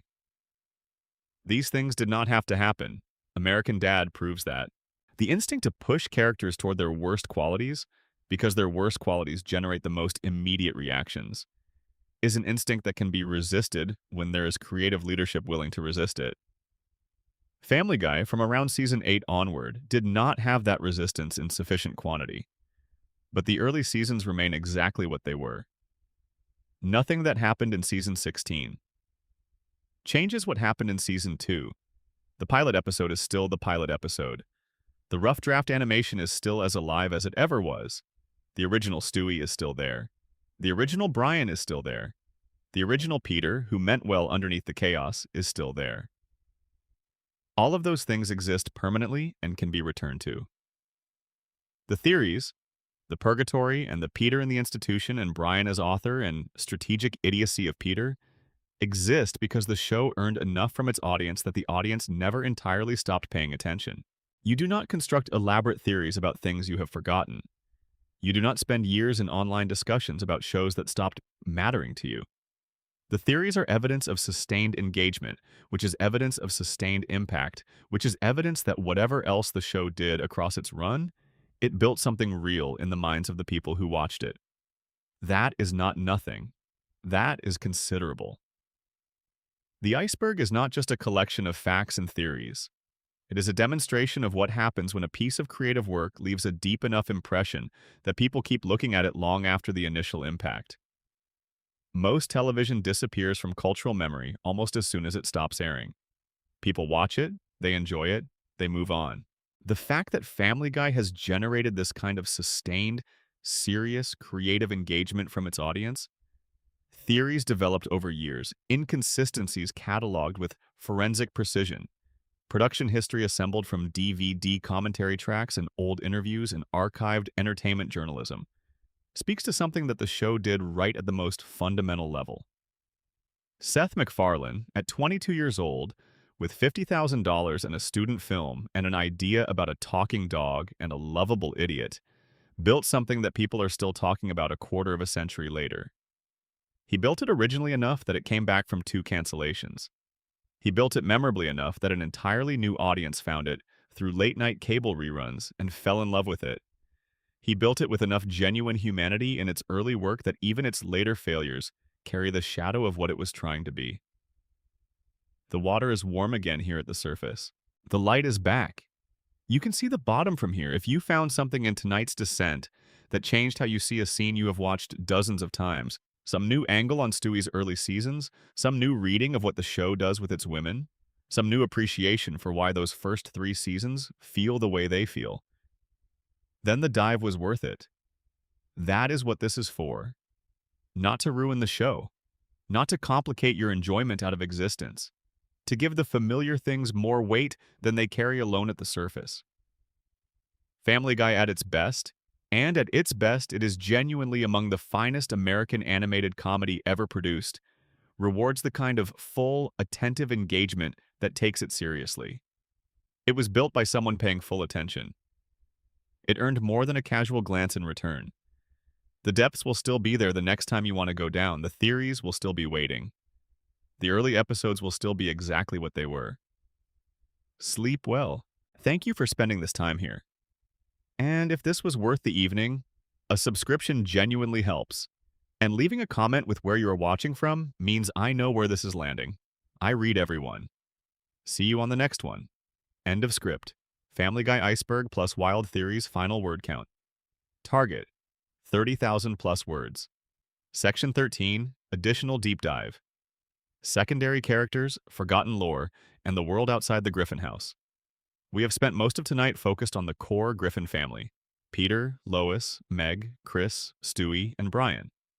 But Family Guy is not just a show about one family. It is a show about a community, and the secondary characters who populate that community have their own histories, their own arcs, their own pieces of iceberg lore that reward attention. Let us start with Glenn Quagmire, because Quagmire's history within the show is considerably more complicated and more interesting than the reductive reading of him as simply the show's sex joke delivery mechanism. Quagmire was introduced in the first season as Peter's friend and neighbor, a bachelor airline pilot with an aggressive and entirely uncomplicated interest in women. In the early seasons, the character functioned primarily as a satirical type, the swinging single of 70s pop culture filtered through the specific lens of Family Guy's humor. His catchphrases were memorable. His running gag had a certain consistency to it. He was not particularly deep, but the show, in its better moments across the middle seasons, actually did something real with Quagmire that went beyond the running joke. The season 9 episode, Quagmire's Baby, revealed that he had an infant daughter, born to a woman he barely knew, whom he eventually gave up for adoption after briefly attempting to raise her himself. The episode engages genuinely with the emotional complexity of a character who has always treated intimate relationships as trivially disposable, suddenly confronting what it means to be responsible for another life. It is a better episode than it has any right to be given the character's established comedic function. The season 9 episode, Quagmire's Dad, is one of the most controversial episodes in the show's entire run and requires careful handling. In it, Quagmire's father, a decorated Navy officer whom Quagmire idolizes, reveals that she is a trans woman and is transitioning. The episode's handling of the storyline was heavily criticized at the time and has aged in ways that are mixed at best. The show used the reveal as a vehicle for shock humor in ways that are clearly at odds with thoughtful storytelling about trans identity. At the same time, the episode does reach a moment of genuine emotional complexity, particularly in the scene where Quagmire processes his father's transition and decides to support her. Whether the good in the episode's final emotional beat is enough to outweigh the harm in the journey to get there is a judgment each viewer has to make. It is not a simple case either way, which is perhaps why it remains one of the most discussed episodes in the show's history. Quagmire also gets the rare distinction of being a Family Guy character who is explicitly and directly critical of Brian Griffin in a way that the show endorses. The Jerome is the new black speech from Season 8, where Quagmire delivers a comprehensive and entirely accurate list of Brian's worst qualities, is one of the most quoted moments in the series. What makes it interesting from a lore perspective is that the writers gave this speech to Quagmire specifically, a character with genuinely terrible qualities of his own, rather than a more obviously morally credible spokesperson. The implication is that Brian has become so clearly problematic that even a character who is in no position to claim moral superiority can accurately call him out and have the show endorse the calling out. Joe Swanson's arc across the series is the other secondary character story most worth tracing. Joe was introduced in the Season 1 episode A Hero Sits Next Door as the exceptional new neighbor, a wheelchair-using police officer who is more capable, more admired, and more socially comfortable than any of the main characters. Peter is initially jealous of Joe, which establishes the dynamic. Joe is better than Peter in the ways that matter to Peter, and Peter knows it. What happens to Joe across the series is a small-scale version of what happens to the main cast during the show's decline. He goes from being the capable, admired figure who makes Peter feel inadequate to being the disabled character whose disability is the joke. His wife Bonnie falls out of love with him, his friends mock him. The respect he commanded in the early seasons disappears, replaced by a character position that is much closer to Meg's, someone the show uses as a punchline without much consideration of the implications. There was a significant voice casting change in Season 8. Joe Swanson was voiced by Patrick Warburton from the character's introduction onward. Warburton remained in the role throughout, but during seasons before that, the show had occasionally used the character in ways that relied on specific voice qualities that Warburton brought, the gruff exterior masking something more vulnerable. In the later seasons, Joe's material became thinner and more one-note, and Warburton's considerable talent was used less interestingly as a result. The history of Cleveland Brown in the show before his spin-off series is worth examining. Cleveland was one of Peter's original group of friends, introduced in the first season as a gentle, slow-moving, emotionally measured counterbalance to Peter's explosiveness. He was one of the few recurring characters in the early show who was consistently treated with dignity, someone the show allowed to be simply decent, without making that decency the target of jokes. When Cleveland left the show for his spin-off, The Cleveland Show, in 2009, his departure was handled through a storyline that had him reconnecting with an old high school love and moving to Stool Bend, Virginia. The Cleveland Show ran for 4 seasons, from 2009 to 2013. Its cancellation was attributed to declining ratings and what many considered writing that never found the distinctive voice the show needed to differentiate itself meaningfully from Family Guy. Cleveland returned to Family Guy after the spin-off ended, and the show welcomed him back with episodes that seemed genuinely pleased to have the character available again. The later seasons, Cleveland is somewhat softer and more self-aware than the early Cleveland, though the character never quite returned to the specific, gentle authority he had in the original seasons before the spin-off diverged his development. The original voice actor for Cleveland, Mike Henry, stepped down from the role in 2020, citing his belief that a black character should be voiced by a black actor. This was a significant decision because Henry had been in the role for more than 20 years, and his voice was the Cleveland that the entire audience knew. Arif Zahir, who replaced him starting in Season 19, brought a different vocal quality to the character that some fans found jarring initially and that others accepted quickly. The transition opened a broader conversation about voice casting practices in animation that continues in the industry today. Peter's extended family provides its own layers of lore. Francis Griffin, Peter's adoptive father, was a recurring figure in the early to middle seasons, depicted as a stern and often harsh old-fashioned patriarch whose religious conservatism frequently clashed with Peter's lifestyle. The character died in a season 5 episode called Peter's Two Dads, which also revealed that Francis was not Peter's biological father. The biological father was revealed to be Mickey McFinnigan, an Irishman played in the guest cast by the comedian Fred Willard, who brought a specific kind of improvisational warmth to the character that made the episode memorable. The death of Francis and the discovery of the biological father represented one of the show's genuine attempts at long-form character work, using an event to reveal something about a character's history and have it mean something. Carter Pewterschmidt, Lois's father, is one of the more consistently funny recurring characters in the show's history. He is fabulously wealthy, openly contemptuous of Peter, entirely self-interested, and occasionally brilliant in his awfulness.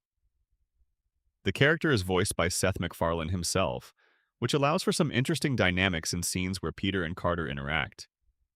The same person giving voice to both characters while the characters are at open hostility. The line readings in those scenes have a specific quality that comes from understanding both characters intimately, and some of the funniest Peter and Carter exchanges in the show are funny in ways that require the voice work to be doing something precise. The show's various recurring guest characters have their own devoted fan followings. Herbert, the elderly man who lives across the street from the Griffins and is depicted as having inappropriate feelings toward young boys, is one of the most controversial recurring figures in the show's history. A character that a significant portion of the audience finds genuinely funny, and a significant portion finds simply uncomfortable without comedic redemption. The show uses him often enough that he has become part of the standard cast in practice, even though he was never given the formal status of a main character. Mayor Adam West, voiced by the actual Adam West of Batman fame, until West's death in 2017, was one of the most memorably strange recurring figures in the show's universe. The joke was consistently that the town's mayor was either genuinely insane or operating on a logic so internally consistent that it was indistinguishable from insanity.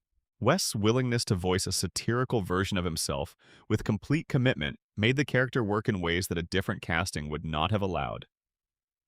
After West's death, the show addressed his absence through an episode that gave the character a respectful farewell while acknowledging the real person behind the voice.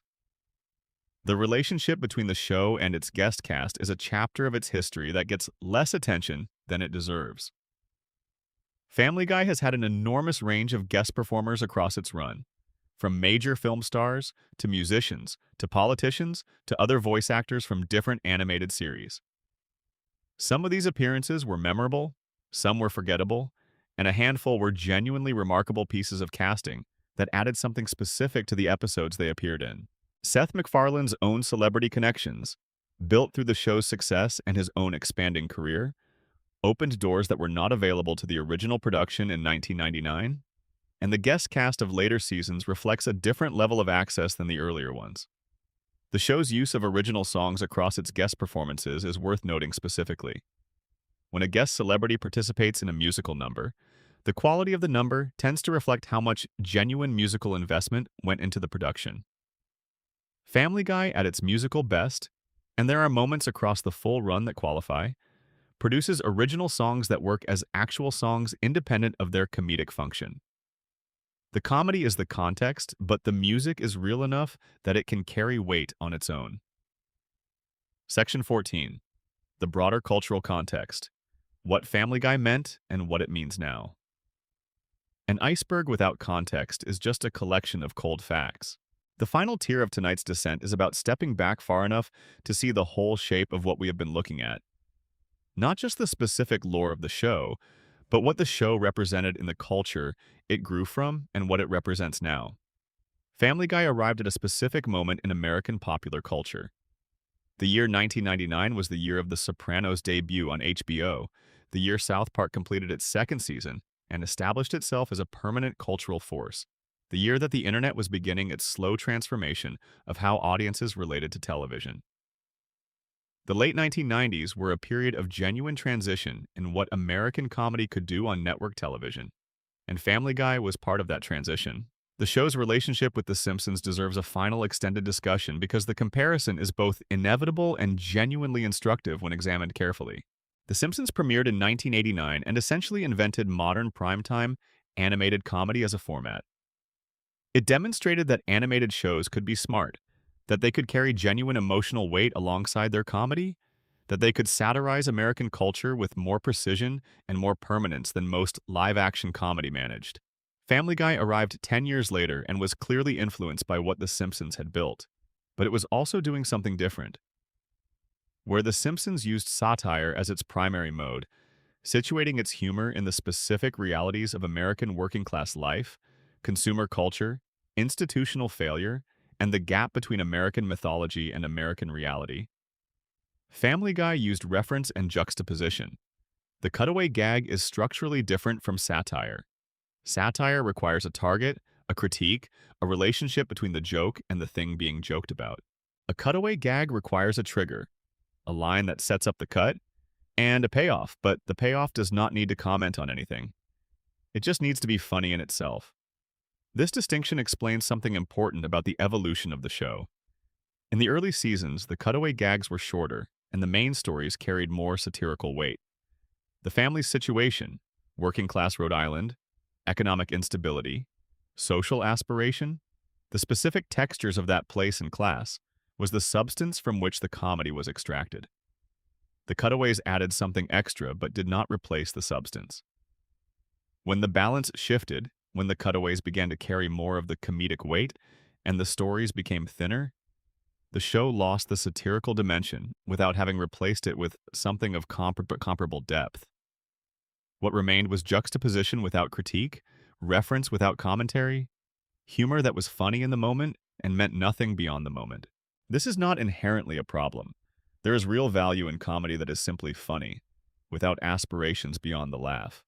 But for a show that had established itself with something more substantive in its early work, the shift was felt as a loss by the audience that had come for the substance. South Park's sustained engagement with Family Guy, from the Cartoon Wars critique to various other pointed references across the years, is interesting from the outside perspective because South Park, whatever its other qualities, has maintained a commitment to satirical commentary that Family Guy largely abandoned. Parker and Stone's criticism of Family Guy's writing is often read as simple competitive condescension, and there is probably some truth to that. But the specific critique they made, that the jokes in Family Guy required no thought to construct, that they were essentially random, landed with enough resonance in the entertainment community to circulate for years because it identified something real about the direction the show was heading. The cultural moment that Family Guy's revival in 2005 represented is worth understanding fully. The show came back at the beginning of what would later be called the golden age of online video. YouTube launched in 2005, the same year as Family Guy's fourth season. The combination was extraordinarily synergistic. Family Guy's specific format, self-contained comedic sequences separated from each other by thin narrative connective tissue, was perfectly adapted for the early internet video environment. A 30-second cutaway gag could be clipped, uploaded, and passed around independently of the show. It did not require context. It did not require you to have watched the episode it came from. It was a discrete unit of comedy that functioned on its own. Family Guy was, partly by accident and partly by structural design, one of the first television shows whose content was genuinely optimized for viral distribution. The most shared Family Guy content online during the mid-2000s was not the well-crafted story episodes or the emotionally resonant Brian and Stewie pieces. It was the cutaway gags, the quick, standalone, contextlessly funny moments that could be watched in 30 seconds and shared immediately. This created a feedback loop. The show's format rewarded viral content. The viral content made the show more famous. The increased fame increased the pressure to produce more viral content, and the format evolved to provide more of the thing that was most shareable at the expense of the things that were less immediately clip-worthy. The show's ratings history, when charted, tells a story that is impossible to describe charitably. The premiere episode drew 22 million viewers. The return season in 2005 averaged around 7.9 million. By season 13 in 2014 and 2015, that number had fallen to 5.86 million. By season 20, it was 1.31 million. By season 23, it was 723,000. A show that once drew 22 million people was being watched by fewer than three-quarters of a million for new episodes. That is not a gradual decline. That is structural collapse. The collapse has multiple causes. Streaming fundamentally changed how people access television content. And the ratings methodology that measures live broadcast viewership does not capture delayed viewing through Hulu or other platforms. Family Guy's streaming numbers are not public and may be considerably higher than its live broadcast figures. The migration of younger audiences from traditional broadcast television to streaming platforms affects all broadcast shows, not just Family Guy. Competition for viewing time is dramatically different in 2025 than it was in 2005. But the specific degree of Family Guy's decline, the fact that it lost more than 90% of its viewership over roughly 18 years, is not fully explained by industry-wide trends.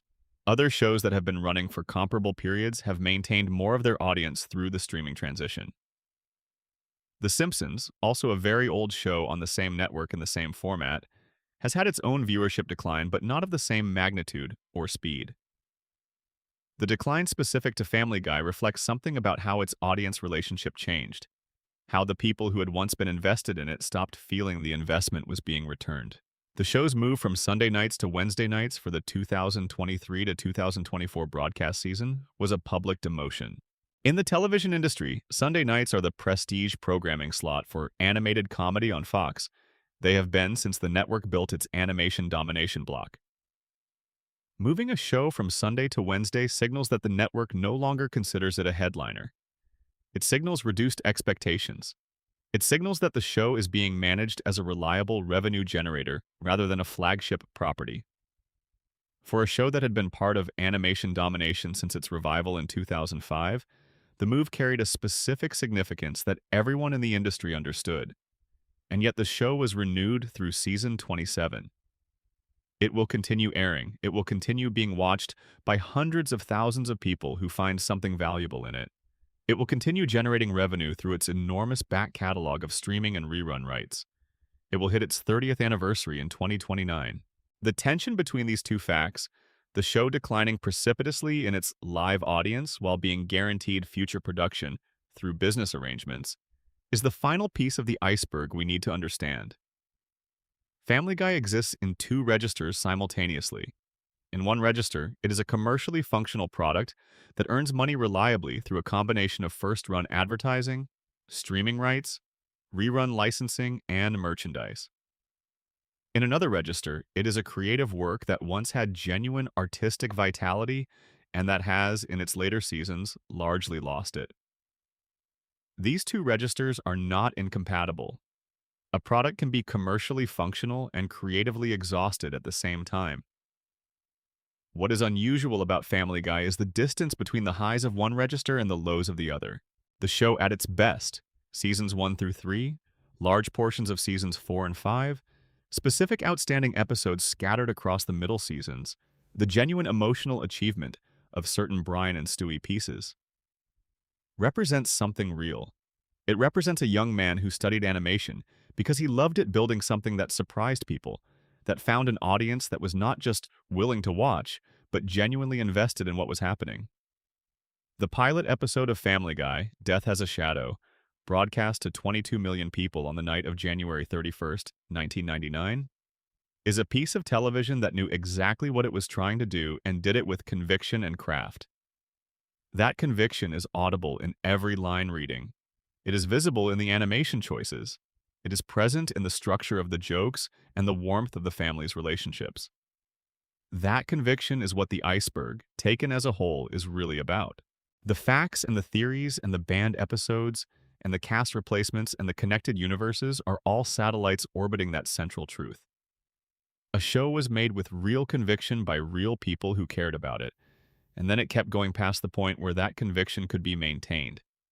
And the audience that had come for the conviction noticed when it was gone, even when they could not always articulate exactly what they were missing. The iceberg exists because people who loved what the show was at its best kept looking at it even after it stopped being that thing, hoping to find the thread that connected the early brilliance to whatever was happening in the current season. Sometimes they found it. The thread is still there in certain episodes, in certain moments, in certain voice performances from McFarlane and Borstein and Green and Kunis that carry the weight of 25 years of inhabiting these characters. The thread is thinner now than it was, but it is still there. That is what you hold on to when you watch. The thread. The knowledge that the early seasons are always available for return. The recognition that even in later episodes, there are moments where the original thing shows through, where the writing is sharp, where the voice is precise, where the warmth that should define this family briefly surfaces and reminds you of what attracted you to the show in the first place. Family Guy is worth knowing this deeply because the things that made it worth caring about are worth understanding fully. Not despite the decline, but alongside it. The decline is part of the picture, but it is not the whole picture. The whole picture includes 22 million viewers on a January night in 1999, and a student film from 1995 that contained the seed of everything, and a talking dog who was the smartest person in the room, and a baby in a yellow shirt who wanted to take over the world. That baby never quite managed it. But he left a mark that lasted 30 years and counting. Thank you for being here for the whole descent. If you enjoyed this, subscribe. It really does help. And drop a comment with where you are watching from and what the time is. The community of people who find these videos is genuinely one of the best things about making them. Sleep well. End of full script. Section 15. The Griffin family examined. Character by character, layer by layer. There is a particular kind of storytelling satisfaction that comes from understanding a character, not as a collection of jokes, but as a complete system. A person whose every choice, even the absurd ones, follows an internal logic, whose failures make sense once you know the architecture underneath them. The Griffin family, viewed from the surface, is a collection of comic archetypes deployed for maximum comedic contrast. But spend enough time with them, enough episodes, enough attention, enough willingness to take them seriously even when the show is not. And something more interesting emerges. Let us do that now. Not quickly, not with the shorthand that 20 years of cultural familiarity encourages. Let us take each member of the family and look at them carefully from the beginning and see what is actually there. Peter Griffin. The natural instinct when discussing Peter is to lead with his stupidity, because his intellectual limitations are the engine of so many plots and so many jokes. He is presented, consistently and sometimes brutally, as a man of limited intelligence, impulsive to the point of self-destructiveness, unable to read rooms or people or consequences. He is the reason things go wrong in most episodes. He is the tornado, and everyone else manages their lives around him. But here is what gets lost in that framing. Peter Griffin is also, in the early seasons especially, a man who loves his family with a genuine and uncomplicated wholeness. He may express that love clumsily. He may, in the same episode, demonstrate profound selfishness and then profound tenderness. The early seasons spend meaningful time on his affection for his children, his anxiety about being a good father, his pride when Meg or Chris or Stewie does something well, his occasional moments of clarity about what actually matters. He is not simply a blunt instrument. He is a blunt instrument who is trying, in his limited way, to be a good person and a good father, and who fails frequently and catastrophically and then genuinely regrets it. The character's trajectory across the show's run is worth examining because it documents something that happens to long-running sitcom protagonists. A slow reduction, a flattening, a process by which the complexity gets squeezed out in favor of the elements that generate the most reliable laughs. The early Peter is hapless but not mean. He makes terrible decisions, but they come from blindness, not malice. He loves Lois in a way that feels real. Not romantic comedy real, but the quieter, messier, more durable real of a long marriage between two people who have built a life together and whose lives are genuinely entangled.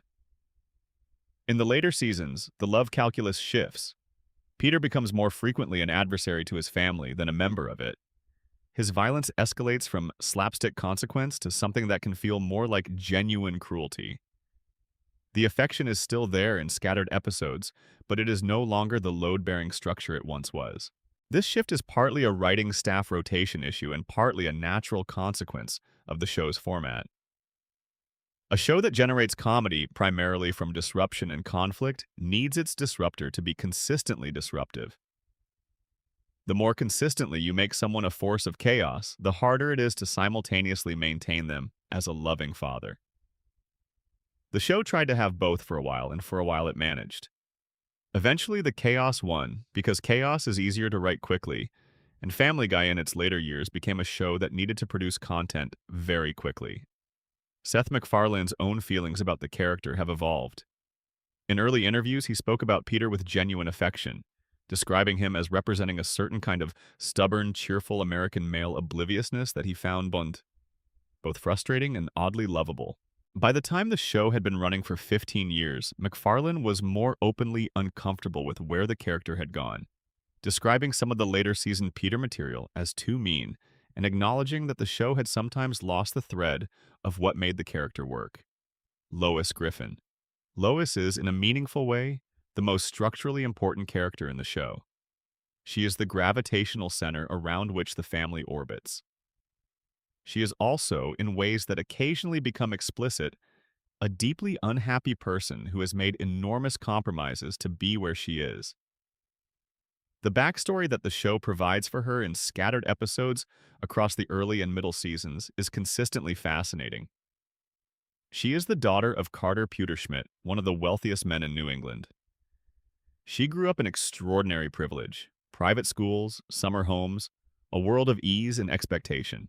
She was, apparently, a genuinely wild young woman. She has mentioned drug experimentation, considerable sexual history, a period of genuine rebellion against her family's world. Carter Pewterschmidt disapproved entirely of Peter Griffin, and not just on class grounds. He apparently recognized something about Peter that Lois either did not see or chose not to see, and his opposition was consistent enough that the couple eloped rather than navigate his refusal to cooperate with a proper wedding. What does it mean that Lois chose Peter? The show has asked this question obliquely across hundreds of episodes and never given a fully satisfying answer. There is a version of the answer that is romantic. She loved him for something genuine and real, something that the people in her world of privilege and expectation could not provide. Some uncomplicated human warmth that her family's world had too little of. There is another version that is more troubled. She chose Peter at least partly as an act of rebellion, and found herself 20 years later genuinely trapped in a life built around a choice that was at least partially performative, unable to leave because she loves her children and because the cost of leaving would be too high, trying to maintain a version of herself that is functional and stable when the honest reading of her circumstances might not support optimism. The show plays both of these readings at different times, sometimes in the same episode. Lois in the early seasons is a woman who is clearly intelligent, clearly capable, clearly limited by her circumstances, and who manages those limitations with a grace that is genuinely admirable even as it is clearly costing her. Lois in the later seasons gets the same reduction treatment that Peter gets. She becomes a vehicle for jokes about her past wildness, about her family's wealth, about her relationship with her children, and the complex human being underneath those jokes becomes progressively harder to access. Her relationship with Meg is the part of her characterization that the show handles least well and that has generated the most critical attention. Lois's participation in the family's habitual cruelty toward Meg is inconsistent in a way that reflects genuine uncertainty in the writing room about what to do with it. Sometimes Lois is the one person who seems to see Meg as a full human being deserving of love and dignity. Other times, she is as dismissive and contemptuous as Peter, in ways that feel like they come from a different creative understanding of the character than the previous episode established. The most uncomfortable reading, which has support in specific episodes, is that Lois scapegoats Meg deliberately, directing frustrations about her own life and choices onto the family member least able to resist. If this reading is correct, it does not make Lois a villain. It makes her a person who is doing something genuinely harmful while managing not to fully acknowledge it to herself, which is a psychologically real dynamic and dramatically interesting, but it requires a consistency of treatment that the show has never fully committed to providing. Meg Griffin. Meg is the most interesting character in the show's history, and she is also the character the show least knows what to do with. The original conception of Meg, insofar as it can be reconstructed from the early seasons, seems to have been a specific kind of story. The teenage girl in a family that does not see her clearly, trying to figure out who she is in conditions that make self-definition extremely difficult, navigating the social brutalities of high school with whatever tools she can find. The early Meg episodes treat her with genuine compassion. They take her interior life seriously. Her anxieties about fitting in, her desire to be seen as an individual, her complicated feelings about her family, these are played as real things, as things that matter, as the legitimate struggles of an actual person. Early Meg is a character with genuine dramatic potential. Then something shifted. The show discovered that Meg's humiliation was funny, and once you discover that something is funny, you have a strong incentive to keep doing it. The humiliation of Meg became a reliable comedic resource, then a formula, then a reflexive default. Episodes were written around the premise that Meg would be degraded and dismissed, and the audience would laugh. The character's interiority, her actual wants and fears and perceptions, was progressively hollowed out to make room for her function as a humiliation delivery mechanism. The single most analyzed Meg episode, and probably the most important episode in understanding the show's complicated relationship with what it was doing, is Seahorse Seashell Party from the 10th season. In this episode, Meg finally does what she has never been allowed to do in any previous episode. She confronts her family. She tells them directly and without flinching exactly what they have been doing to her, and exactly what it has cost her. She is articulate, specific, devastating. She is right about everything. The family, forced for the first time to hear themselves described accurately, falls apart. Peter and Lois begin to attack each other. The stable dynamic that has persisted across 10 seasons of episodes suddenly collapses into its actual components. And then, and this is the part that bothers people, Meg takes it all back. She tells her family that she is the load-bearing wall of their psychological structure, that they need to put their cruelty into her so they can be functional, that her role as the family's designated victim is something she has consciously chosen to maintain for the greater good. She reassumes the position. The family goes back to normal. The confrontation changes nothing. There are two ways to read this. One reading is that it is a deeply cynical piece of storytelling that pretends to address the show's most ethically uncomfortable dynamic, while actually using that pretend address as a mechanism to reset and continue. Meg sees clearly, speaks clearly, and then chooses, is written as choosing, to remain where she is, which allows the writers to have their moment of moral reckoning without the inconvenience of anything actually changing. The other reading is darker and more interesting, that the show is depicting, with some accuracy, the genuine psychological trap of a person who has been conditioned to believe that her suffering is necessary and good, who has internalized her victimization so completely that she reframes it as a sacrifice and volunteers to continue. This reading makes Seahorse Seashell Party genuinely disturbing, rather than merely uncomfortable, and arguably more honest about what prolonged psychological mistreatment actually does to people. Neither reading is particularly satisfying. Together, they suggest a show that stumbled into genuinely complex territory and did not quite have the tools or the commitment to handle it well. Stewie Griffin. Stewie's trajectory is the most dramatically documented evolution in the show's history, and MacFarlane has discussed it more openly than almost any other aspect of the series.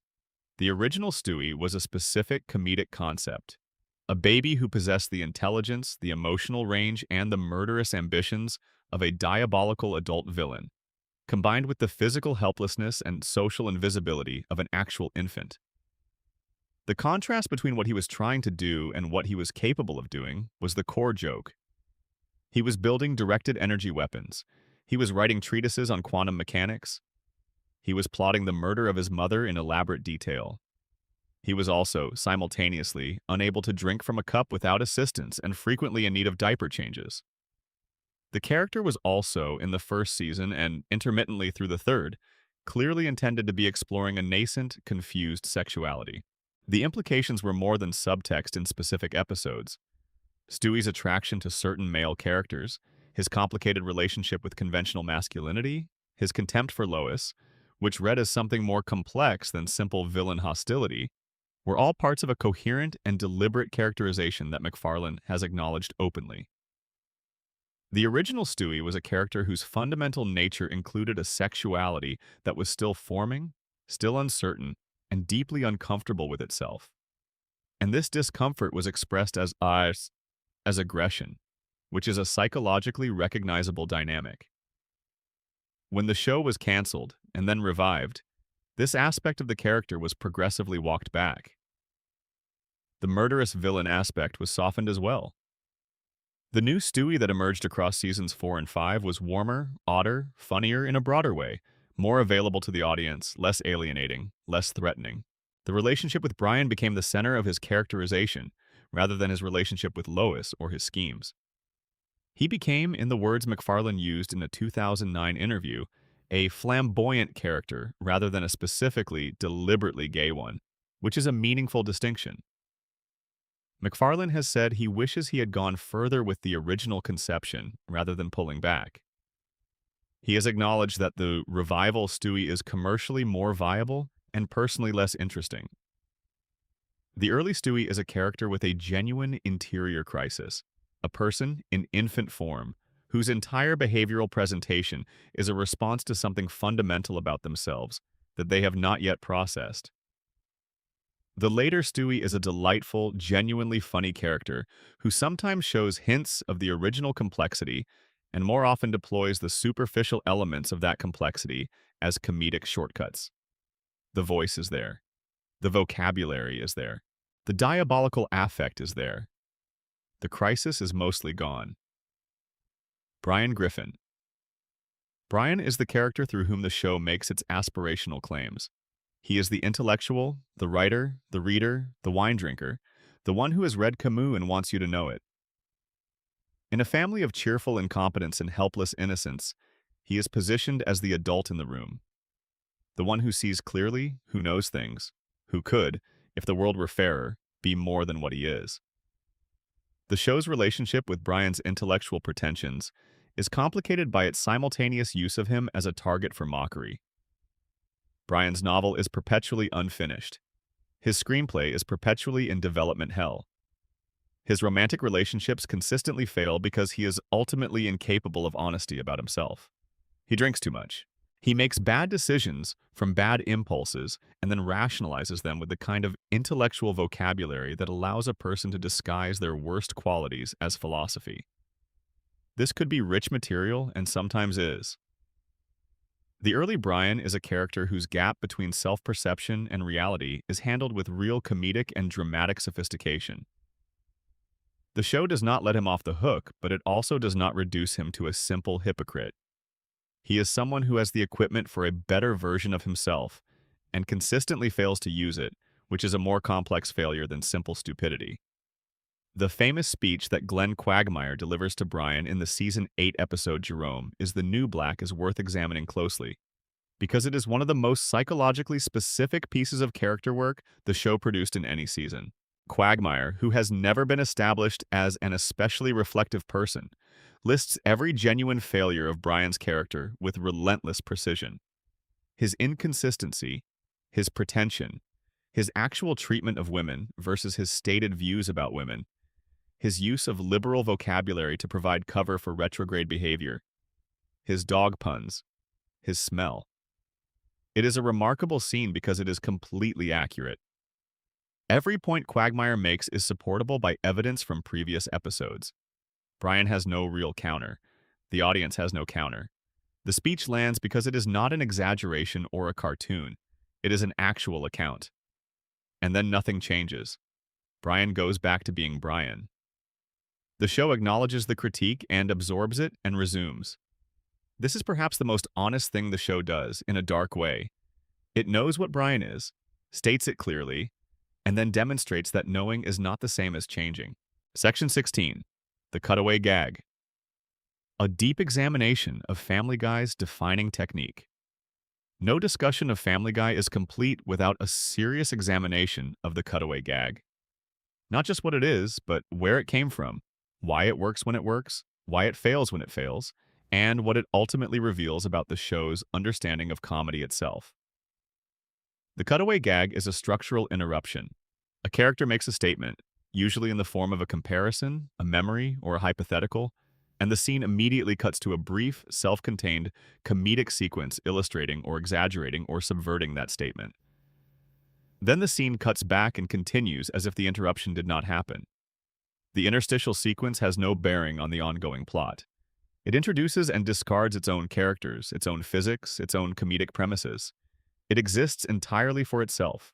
This is an unusual form. Most television comedy, most comedy in any medium, builds on itself. A joke at the beginning of an episode recurs and compounds and pays off later. Characters remember what has happened to them. The world of the story accumulates history. The cutaway gag inverts all of this. It creates a tiny enclosed universe, deploys it for 20 to 45 seconds, and then destroys it completely. There is no memory, no accumulation, no later payoff. The gag is its own entire existence. Where did this come from? The structural DNA of the Family Guy cutaway gag comes from several places simultaneously. The sketch comedy tradition is one source. The idea that comedy can be a sequence of completely disconnected segments, each self-contained, each beginning and ending without reference to what comes before or after. Saturday Night Live operates this way in its sketch sequences. Monty Python's Flying Circus operated this way and pushed it to its logical extreme, abandoning the very concept of a framing narrative in favor of pure sequence.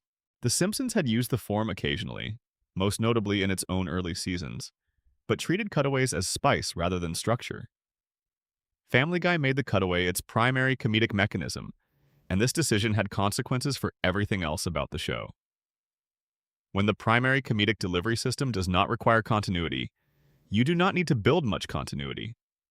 When you do not need continuity, the story and the character development that continuity requires become optional rather than mandatory.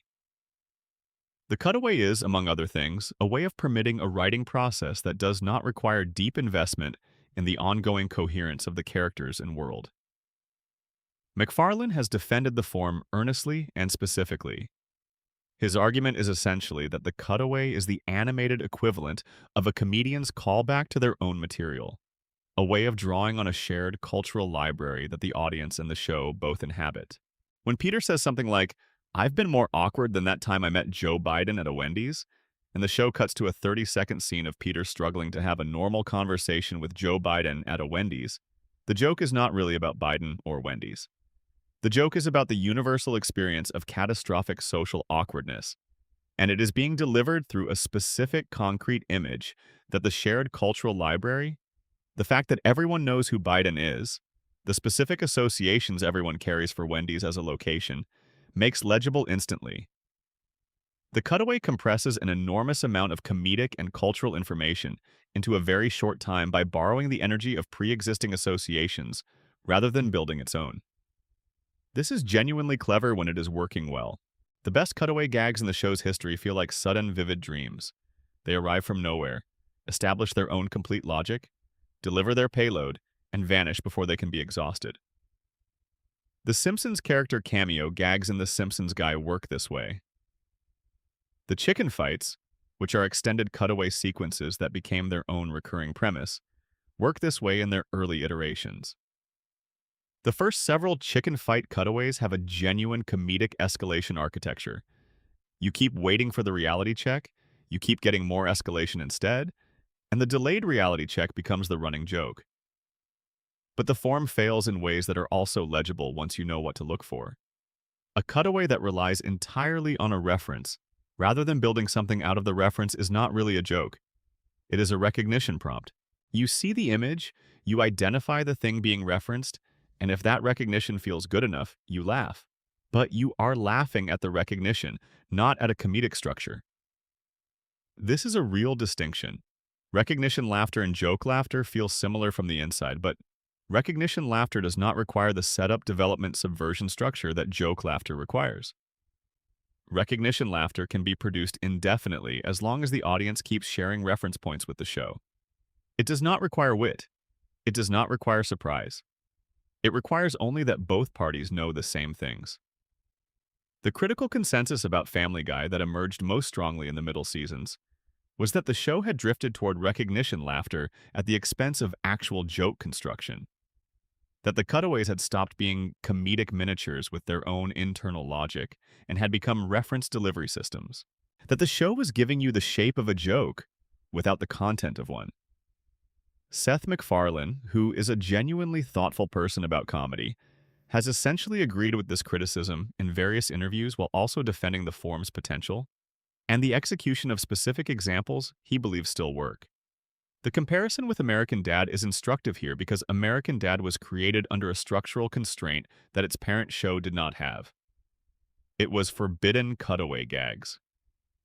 The creative team working on American Dad early in the show's run made a deliberate decision to distinguish the new series from Family Guy by removing the primary mechanism that Family Guy used to generate comedy.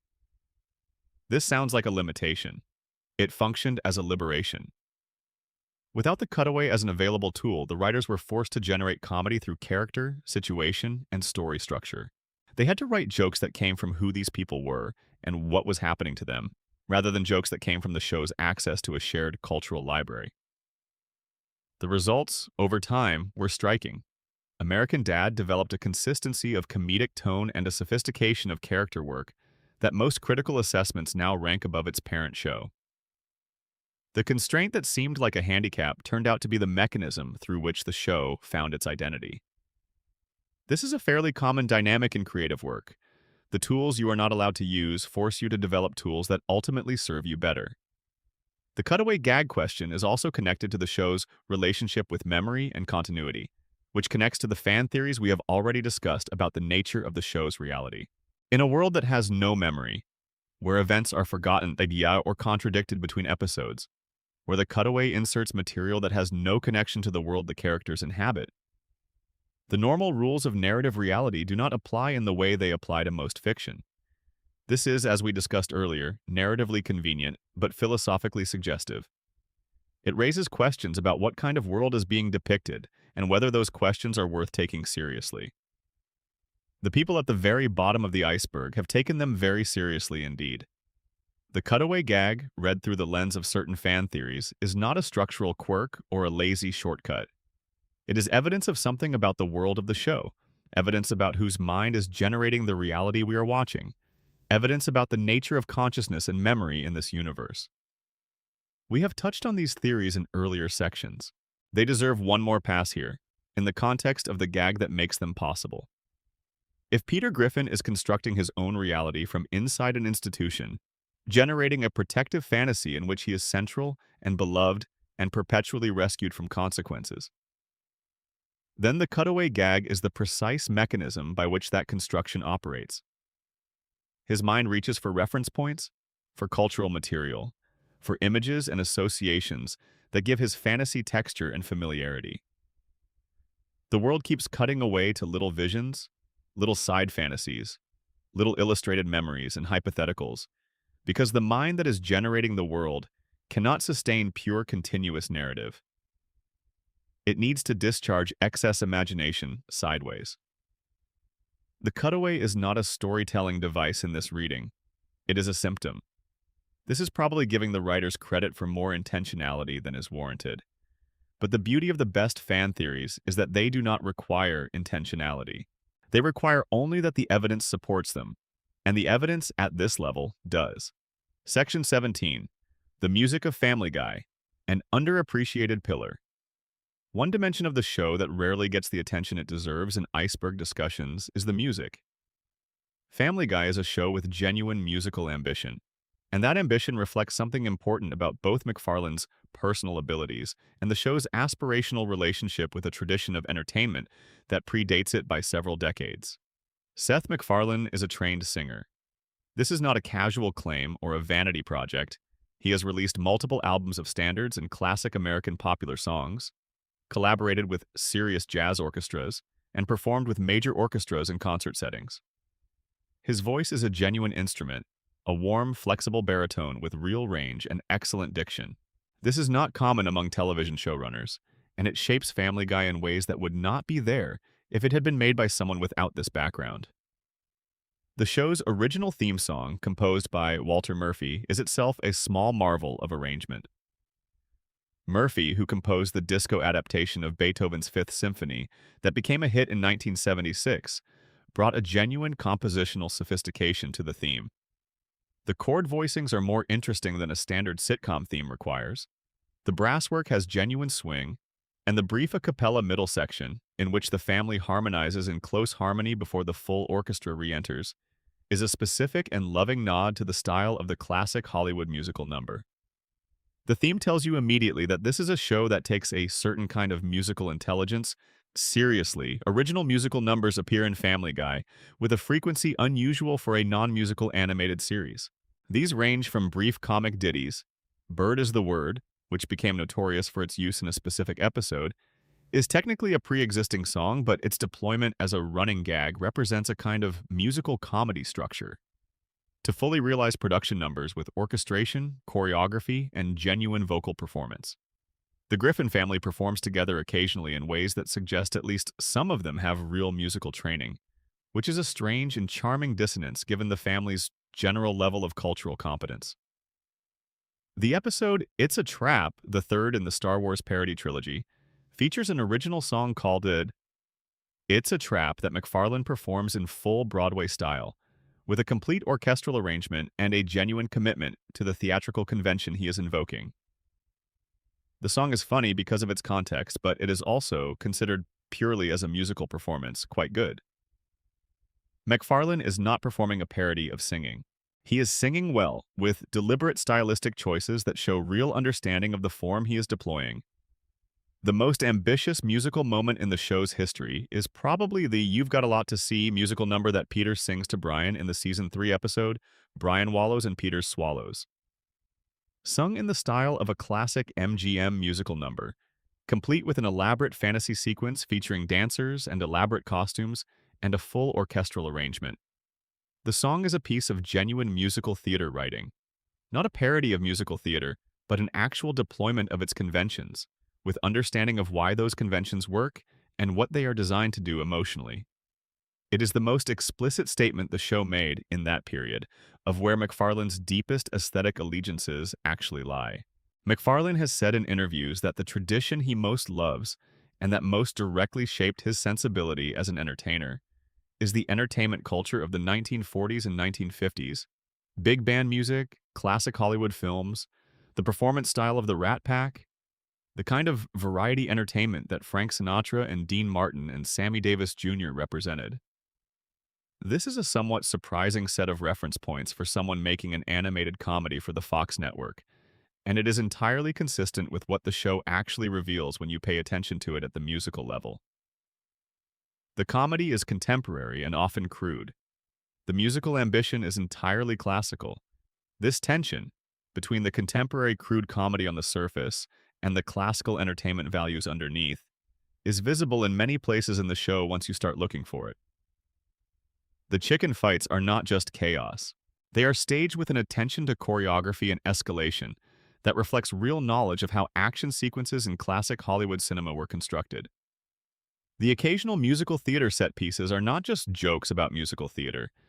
They are deployments of the form with genuine understanding of its logic. The show's voice acting, from McFarlane's characters especially, reflects training in a performance tradition that values diction and projection and tonal control over the more naturalistic mumbling that contemporary live-action television performance favors. Family Guy is, in this reading, an attempt to smuggle a certain kind of classical entertainment sensibility into a contemporary format by wrapping it in enough crude contemporary comedy that it can survive. The crude comedy is the delivery mechanism. The musical ambition, the choreographic attention, the precision of timing, these are the payload. Whether this smuggling operation was always conscious or partly instinctive is impossible to say from outside the creative process. But it is visible in the work, and it is one of the things that gives the show, even the later, less consistent seasons, an occasional quality of genuine excellence that exceeds what the premise might seem to promise. Section 18. Closing Reflection. The Long Watch and What Remains. We have traveled a long way from the surface. We started where everyone starts, with a 25-year-old from Rhode Island who made a short film and convinced a television network to give him enough money and resources to bring it to screen for millions of people. We trace the show through its first run, its cancellation, its extraordinary resurrection, and the long, complicated middle period in which it continued to produce episodes long after the conditions that made it work best had changed. We went below the surface into the history of how the show was made, who voiced the characters, who animated them, what the choices looked like from inside the production, and how those choices accumulated into the texture of what millions of people experienced on their television screens over 2.5 decades. We went deeper into the banned episodes and the restricted content, the stories the show told that someone, for various reasons, and with varying degrees of justification, decided audiences should not be allowed to see. We examined those decisions carefully and tried to understand what they revealed about the show, about the network, about the cultural moment they each inhabited. We descended into the theories, the reader who assembles the purgatory reading of the Griffin family's punishment structure, the person who first worked out the institutional theory with its quiet horror, the Brian as author reading that turns the show's inconsistencies from failures into features. These theories are the most creative work the fandom has produced. They are attempts to find meaning in a work that sometimes resists meaning, to impose coherence on something that was made under conditions that made coherence difficult, to love something fully enough that you look for all of it. And we came out the other side having spent time with the individual characters, with Peter's cheerful destructiveness and occasional genuine love, with Lois's compromises and costs, with Meg's endless underestimated resilience, with Stewie's evolution from original frightening complexity to beloved flamboyant icon, with Brian's perpetual gap between aspiration and reality, with the secondary characters who became fully realized people, Joe's quiet dignity in impossible circumstances, Cleveland's decency taken for granted, Quagmire's hypocrisy examined from every angle, including the one where it reflects back on the show itself. What remains at the end of all of this is the same thing that remains at the end of most serious examination of long-running entertainment: a complicated object. Family Guy is not uniformly good. It is not uniformly bad. It is not the show it was in 1999, and it is not the show it was in 2005. And whether the current version of it is worth watching is a question each viewer has to answer for themselves, based on their own relationship with what it has been and what it is now. What is not complicated is the show's cultural significance. Whatever its creative arc, Family Guy has been part of the American comedic conversation for more than a quarter century. It shaped how a generation of viewers understood animated television for adults. It changed what was considered permissible on broadcast television. It survived conditions that should have killed it, twice, and kept going. Its characters are recognizable to people who have never watched an episode. Its theme song is part of the collective auditory memory of American pop culture. The life of Larry Short that started? All of this is now a historical artifact, a strange, rough, prescient thing made by a young person who had an idea and found a way to make it real. The iceberg is vast and we have covered it well. From the warm surface where the theme song plays and the chicken fights rage and the cutaway gags interrupt everything, all the way down to the cold, dark water where the theories live and the banned episodes sit in shadow, and the questions about what the show really is and who made it and why have no clean answers. Thank you for spending this time in the deep water. Wherever you are and whatever hour it is, I hope the journey down gave you something to think about, something to smile at, and somewhere comfortable and dark to rest. Let the surface recede. Let the water settle. The iceberg will still be here when you wake up. Sleep well. End of script. Bonus section: the chicken fights, the recurring gags, and the architecture of memory. There is a category of Family Guy content that deserves its own careful examination, and that is the recurring gag, the joke that the show returns to across seasons and episodes, building a cumulative comedic structure that operates differently from any individual instance. The recurring gag is one of the show's most deliberate and sophisticated tools, and the best of them achieve something that isolated jokes cannot: the creation of a comedic mythology that belongs to the show alone.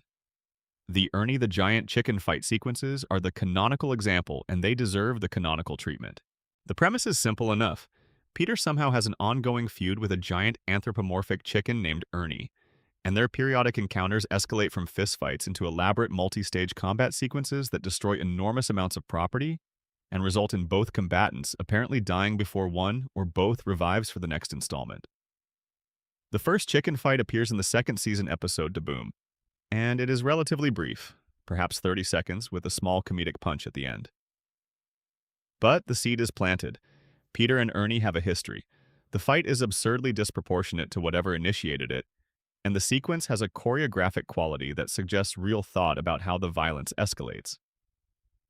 The second fight, in the episode Blind Ambition, is substantially longer and more elaborate. By this point, the audience knows what is happening and anticipates it, which changes the comedic dynamics. The expectation becomes part of the joke. You know the fight is coming, and the pleasure is watching it exceed your memory of the last one. McFarlane and the crew understand this dynamic and engineer each successive fight to genuinely top the previous one in scale, absurdity, and duration. By the fourth installment, the chicken fights have become full production sequences, miniature action films with their own narrative arcs, their own visual grammar borrowed from action cinema, their own sense of escalation that feels genuinely engineered rather than randomly generated. The fights reference specific films. They deploy physical comedy in ways that require careful choreographic planning in the storyboard phase. They are, in terms of pure comedic craftsmanship, among the most technically accomplished things the show has made. The reason they work beyond their individual entertainment value is that they embody something true about a specific kind of male conflict, the feud that has outlived any memory of its origin, that has become so embedded in identity that resolving it would require a more threatening reconstruction of the self than maintaining it does. Peter and Ernie fight because they fight. The original incident that started it has become almost irrelevant. The feud is now the relationship, and in a dark way, it is one of the most stable relationships in Peter's life. Ernie always comes back. The fight always happens again. There is something almost comforting about this, which is perhaps the strangest thing to say about sequences depicting two entities trying to destroy each other. The Road to My episodes are a different kind of recurring structure, but equally important to understand. Beginning with Road to Rhode Island in the second season, these episodes pair Brian and Stewie for a buddy road trip story with explicit reference to the Bob Hope and Bing Crosby Road to films of the 1940s. Like the chicken fights, the Road to episodes get progressively more ambitious with each installment. Road to the North Pole is essentially a full Christmas special with genuine emotional stakes. Road to the Multiverse is an exploration of parallel universe comedy that allows the show to deploy completely different visual styles, anime, Disney-style animation, black and white classic cartoon aesthetics, within a single episode. Road to the Pilot revisits the very first episode and applies 30 years of self-awareness to its own origin story in ways that are simultaneously funny and surprisingly tender. What the Road to episodes do that almost nothing else in the show's run does is create genuine emotional continuity. Brian and Stewie actually change over the course of these episodes. Their relationship deepens in ways that carry over, at least partially, to subsequent episodes. The affection they develop for each other has weight because it has been built across multiple installments rather than assumed or asserted. These episodes are the show's best-sustained attempt to demonstrate that it can do something other than the cutaway gag, that it can build, accumulate, develop, and arrive somewhere different from where it started. The contrast between the Road to episodes and the rest of the show's relationship with continuity is instructive in the same way the American Dad comparison is instructive. When Family Guy decides to care about continuity and character development, when it commits to the idea that these people have ongoing lives that accumulate into something, the results are visibly better. The comedic and emotional quality rises. The audience engages differently. The individual moments land harder because they have a context that gives them weight. The lesson the show consistently struggles to apply outside of the Road to format is the same lesson. Investment pays dividends. Characters who have consistent, developed inner lives are funnier than characters who are consistent only in their willingness to be vehicles for the next joke. A world with memory is more interesting than a world without it. This is not a complicated observation. It is the basic principle of storytelling, and it is the principle that the best episodes of Family Guy demonstrate with genuine skill and that the weakest episodes abandon without apparent regret. Stewie's genuine grief in the episode Brian and Stewie, where the two characters are locked in a bank vault together for an entire episode, Works because 20 seasons of relationship context makes it work. When Stewie admits, in that episode, the depth of what Brian means to him, not as a comic admission, but as a real one. The admission lands because we have watched the relationship develop. We have the road to episodes in our memory. We have the hundreds of smaller moments of genuine connection embedded in the larger structure of their comedic antagonism. The emotional payoff is only available because the emotional investment was made over years of storytelling. This is Family Guy at its most capable, and understanding it fully requires holding simultaneously in mind what the show can be when it is working best, and what it typically settles for. The gap between those two things is the most honest description of the show's creative history that I know how to offer. The iceberg goes down further than any individual fan can fully chart. There are threads we did not pull, theories we did not fully develop, production histories we skimmed when they deserved more time. Every serious examination of this show ends the same way, with the recognition that there is more. The show produced 25 years of material, and material is generative. It produces analysis and theory and argument and creative response in volumes that keep accumulating long after the original object has finished being made. Long after everyone who made Family Guy is gone, there will be people arguing about what it meant and what it was really doing, and whether it was better than it got credit for. That ongoing argument is its own kind of life. It is the life of a work that mattered enough to people that they kept thinking about it, kept working on it in their imaginations, kept building structures from its materials that the original builders never intended. That is not a small thing, that is the thing. We are at the bottom now. The water is very cold and very dark and very quiet. The surface is far above us. Sleep is close. Appendix. Selected episode deep dives. The moments that defined eras. A few episodes of Family Guy function as almost perfect crystallizations of everything the show was in a given period. Episodes where the tone, the ambition, the technique, and the thematic concerns of their specific era come together in a single hour. Examining them individually gives a more granular picture of the show's arc than any general survey can provide. Peter's Two Dads, Season 5. This episode, in which it is revealed that Peter's biological father is not Francis Griffin, but an Irish immigrant named Mickey McFinnigan, is a mid-era episode that demonstrates both the revival period show's strengths and its characteristic limitations. The strengths. Genuine comedic invention in the Ireland sequences, McFarlane's obvious affection for certain kinds of broad ethnic comedy deployed with actual warmth rather than contempt, and a real emotional core in Peter's relationship with Francis, whose death in this episode is handled with more genuine feeling than the show often permitted itself. The limitations. The pacing is uneven. The cutaway density is high enough to interrupt the emotional momentum at key moments, and the resolution feels slightly rushed compared to the setup. What is most interesting about this episode in retrospect is the treatment of Peter's grief for Francis, a man who was not his biological father, who expressed affection through criticism and disappointment, who was Catholic in a way that expressed itself primarily as judgment, but who was genuinely present in Peter's life and genuinely loved him in the cramped and difficult way that some fathers love in. Peter's grief for Francis is not played primarily for comedy. It is allowed to be real, to occupy space in the episode, to inform Peter's behavior in ways that go beyond the joke. This is the show at its best with emotional material, not abandoning the comedy but letting the emotion have its own weight alongside it. Three Kings, Season 7. This episode, which parodies Stephen King's The Shawshank Redemption, Stand By Me, and Misery using Family Guy characters, is a fascinating mid-period artifact because it demonstrates how the show's cultural reference appetite could produce something that was simultaneously very funny and somewhat hollow. The Shawshank segment with Peter as Andy Dufresne and Cleveland as Red is the strongest.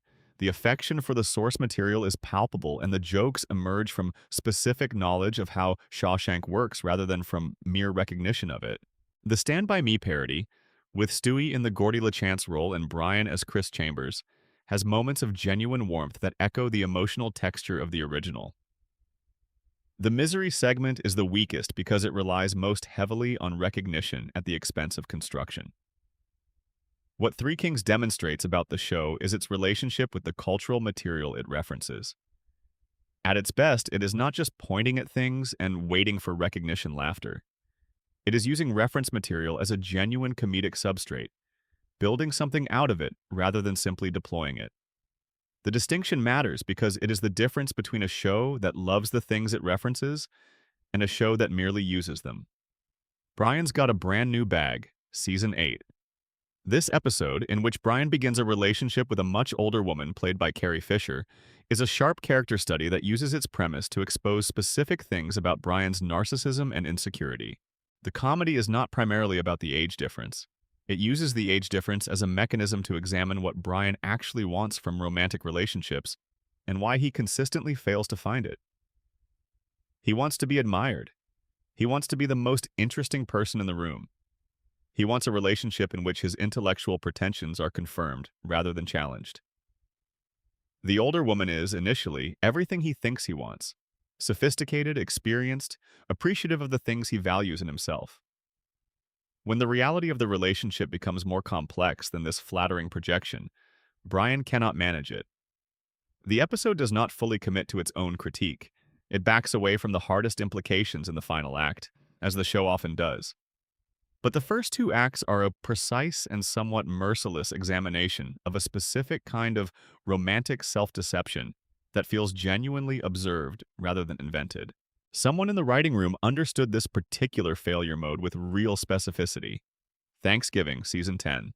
This Thanksgiving episode, which brings Cleveland back to Quahog for the holiday and builds to a confrontation between Vietnam veteran Joe Quagmire, Peter, and a deserter who has been living under an assumed identity, is one of the show's most tonally ambitious standalone episodes.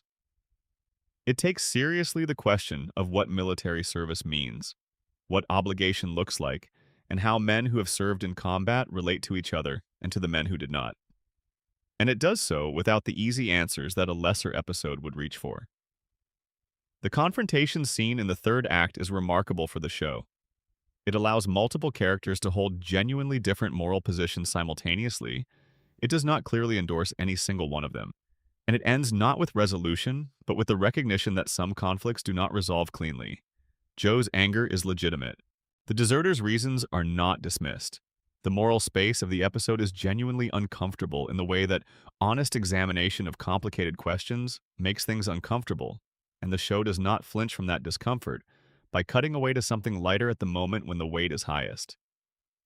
This is Family Guy demonstrating that it could, when it chose to, function as something other than a comedy machine, as a show capable of genuine moral seriousness about specific human experiences. That it did not do this consistently is the show's limitation. That it could do it at all is the show's underappreciated resource. Quagmire's Dad, Season 8. This episode, in which Quagmire's father comes out as a transgender woman, is the most controversial episode in the show's history, on specifically social grounds rather than on the grounds of taste or shock value. The controversy is legitimate and multi-directional. The episode was praised by some advocates for transgender visibility, for treating the character, Ida Davis, with genuine respect, and for the scene in which Quagmire processes his feelings about his parent with evident care. It was criticized by others for the subplot in which Brian sleeps with Ida without knowing she is transgender, and then reacts with extended disgust upon discovering the truth. A reaction that critics argued reinforced exactly the kind of transphobia the episode seemed to be arguing against.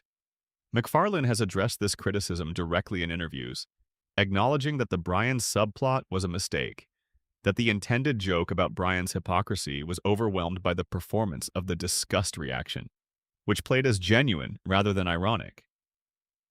This is a specific and honest acknowledgement of a creative failure. Not the intention, but the execution. Not the target, but the delivery. The lesson embedded in this episode's mixed reception is about the difficulty of deploying negative behavior satirically. The behavior has to be clearly framed as the subject of critique rather than as a perspective the audience is invited to share. When the framing is ambiguous, the audience will resolve the ambiguity in the direction that least challenges them, which is often the wrong direction. The Ida character herself, voiced by Charles Napier with quiet dignity, is genuinely well written. She is specific, human, funny in the right moments, and given a full emotional arc within the episode. The mixed legacy of Quagmire's dad is a microcosm of the show's overall relationship with progressive content. Genuine attempts at something worthwhile, executed with uneven care, leaving a record that invites both credit and criticism in proportion to what was actually there. And so the show remains what it has always been: complicated, generous in some moments, and careless in others, capable of genuine excellence and willing to settle for much less, beloved by millions of people for reasons that are real, even when they are not always the reasons the show would want to be loved for.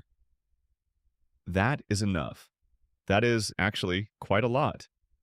The water is still now. Rest.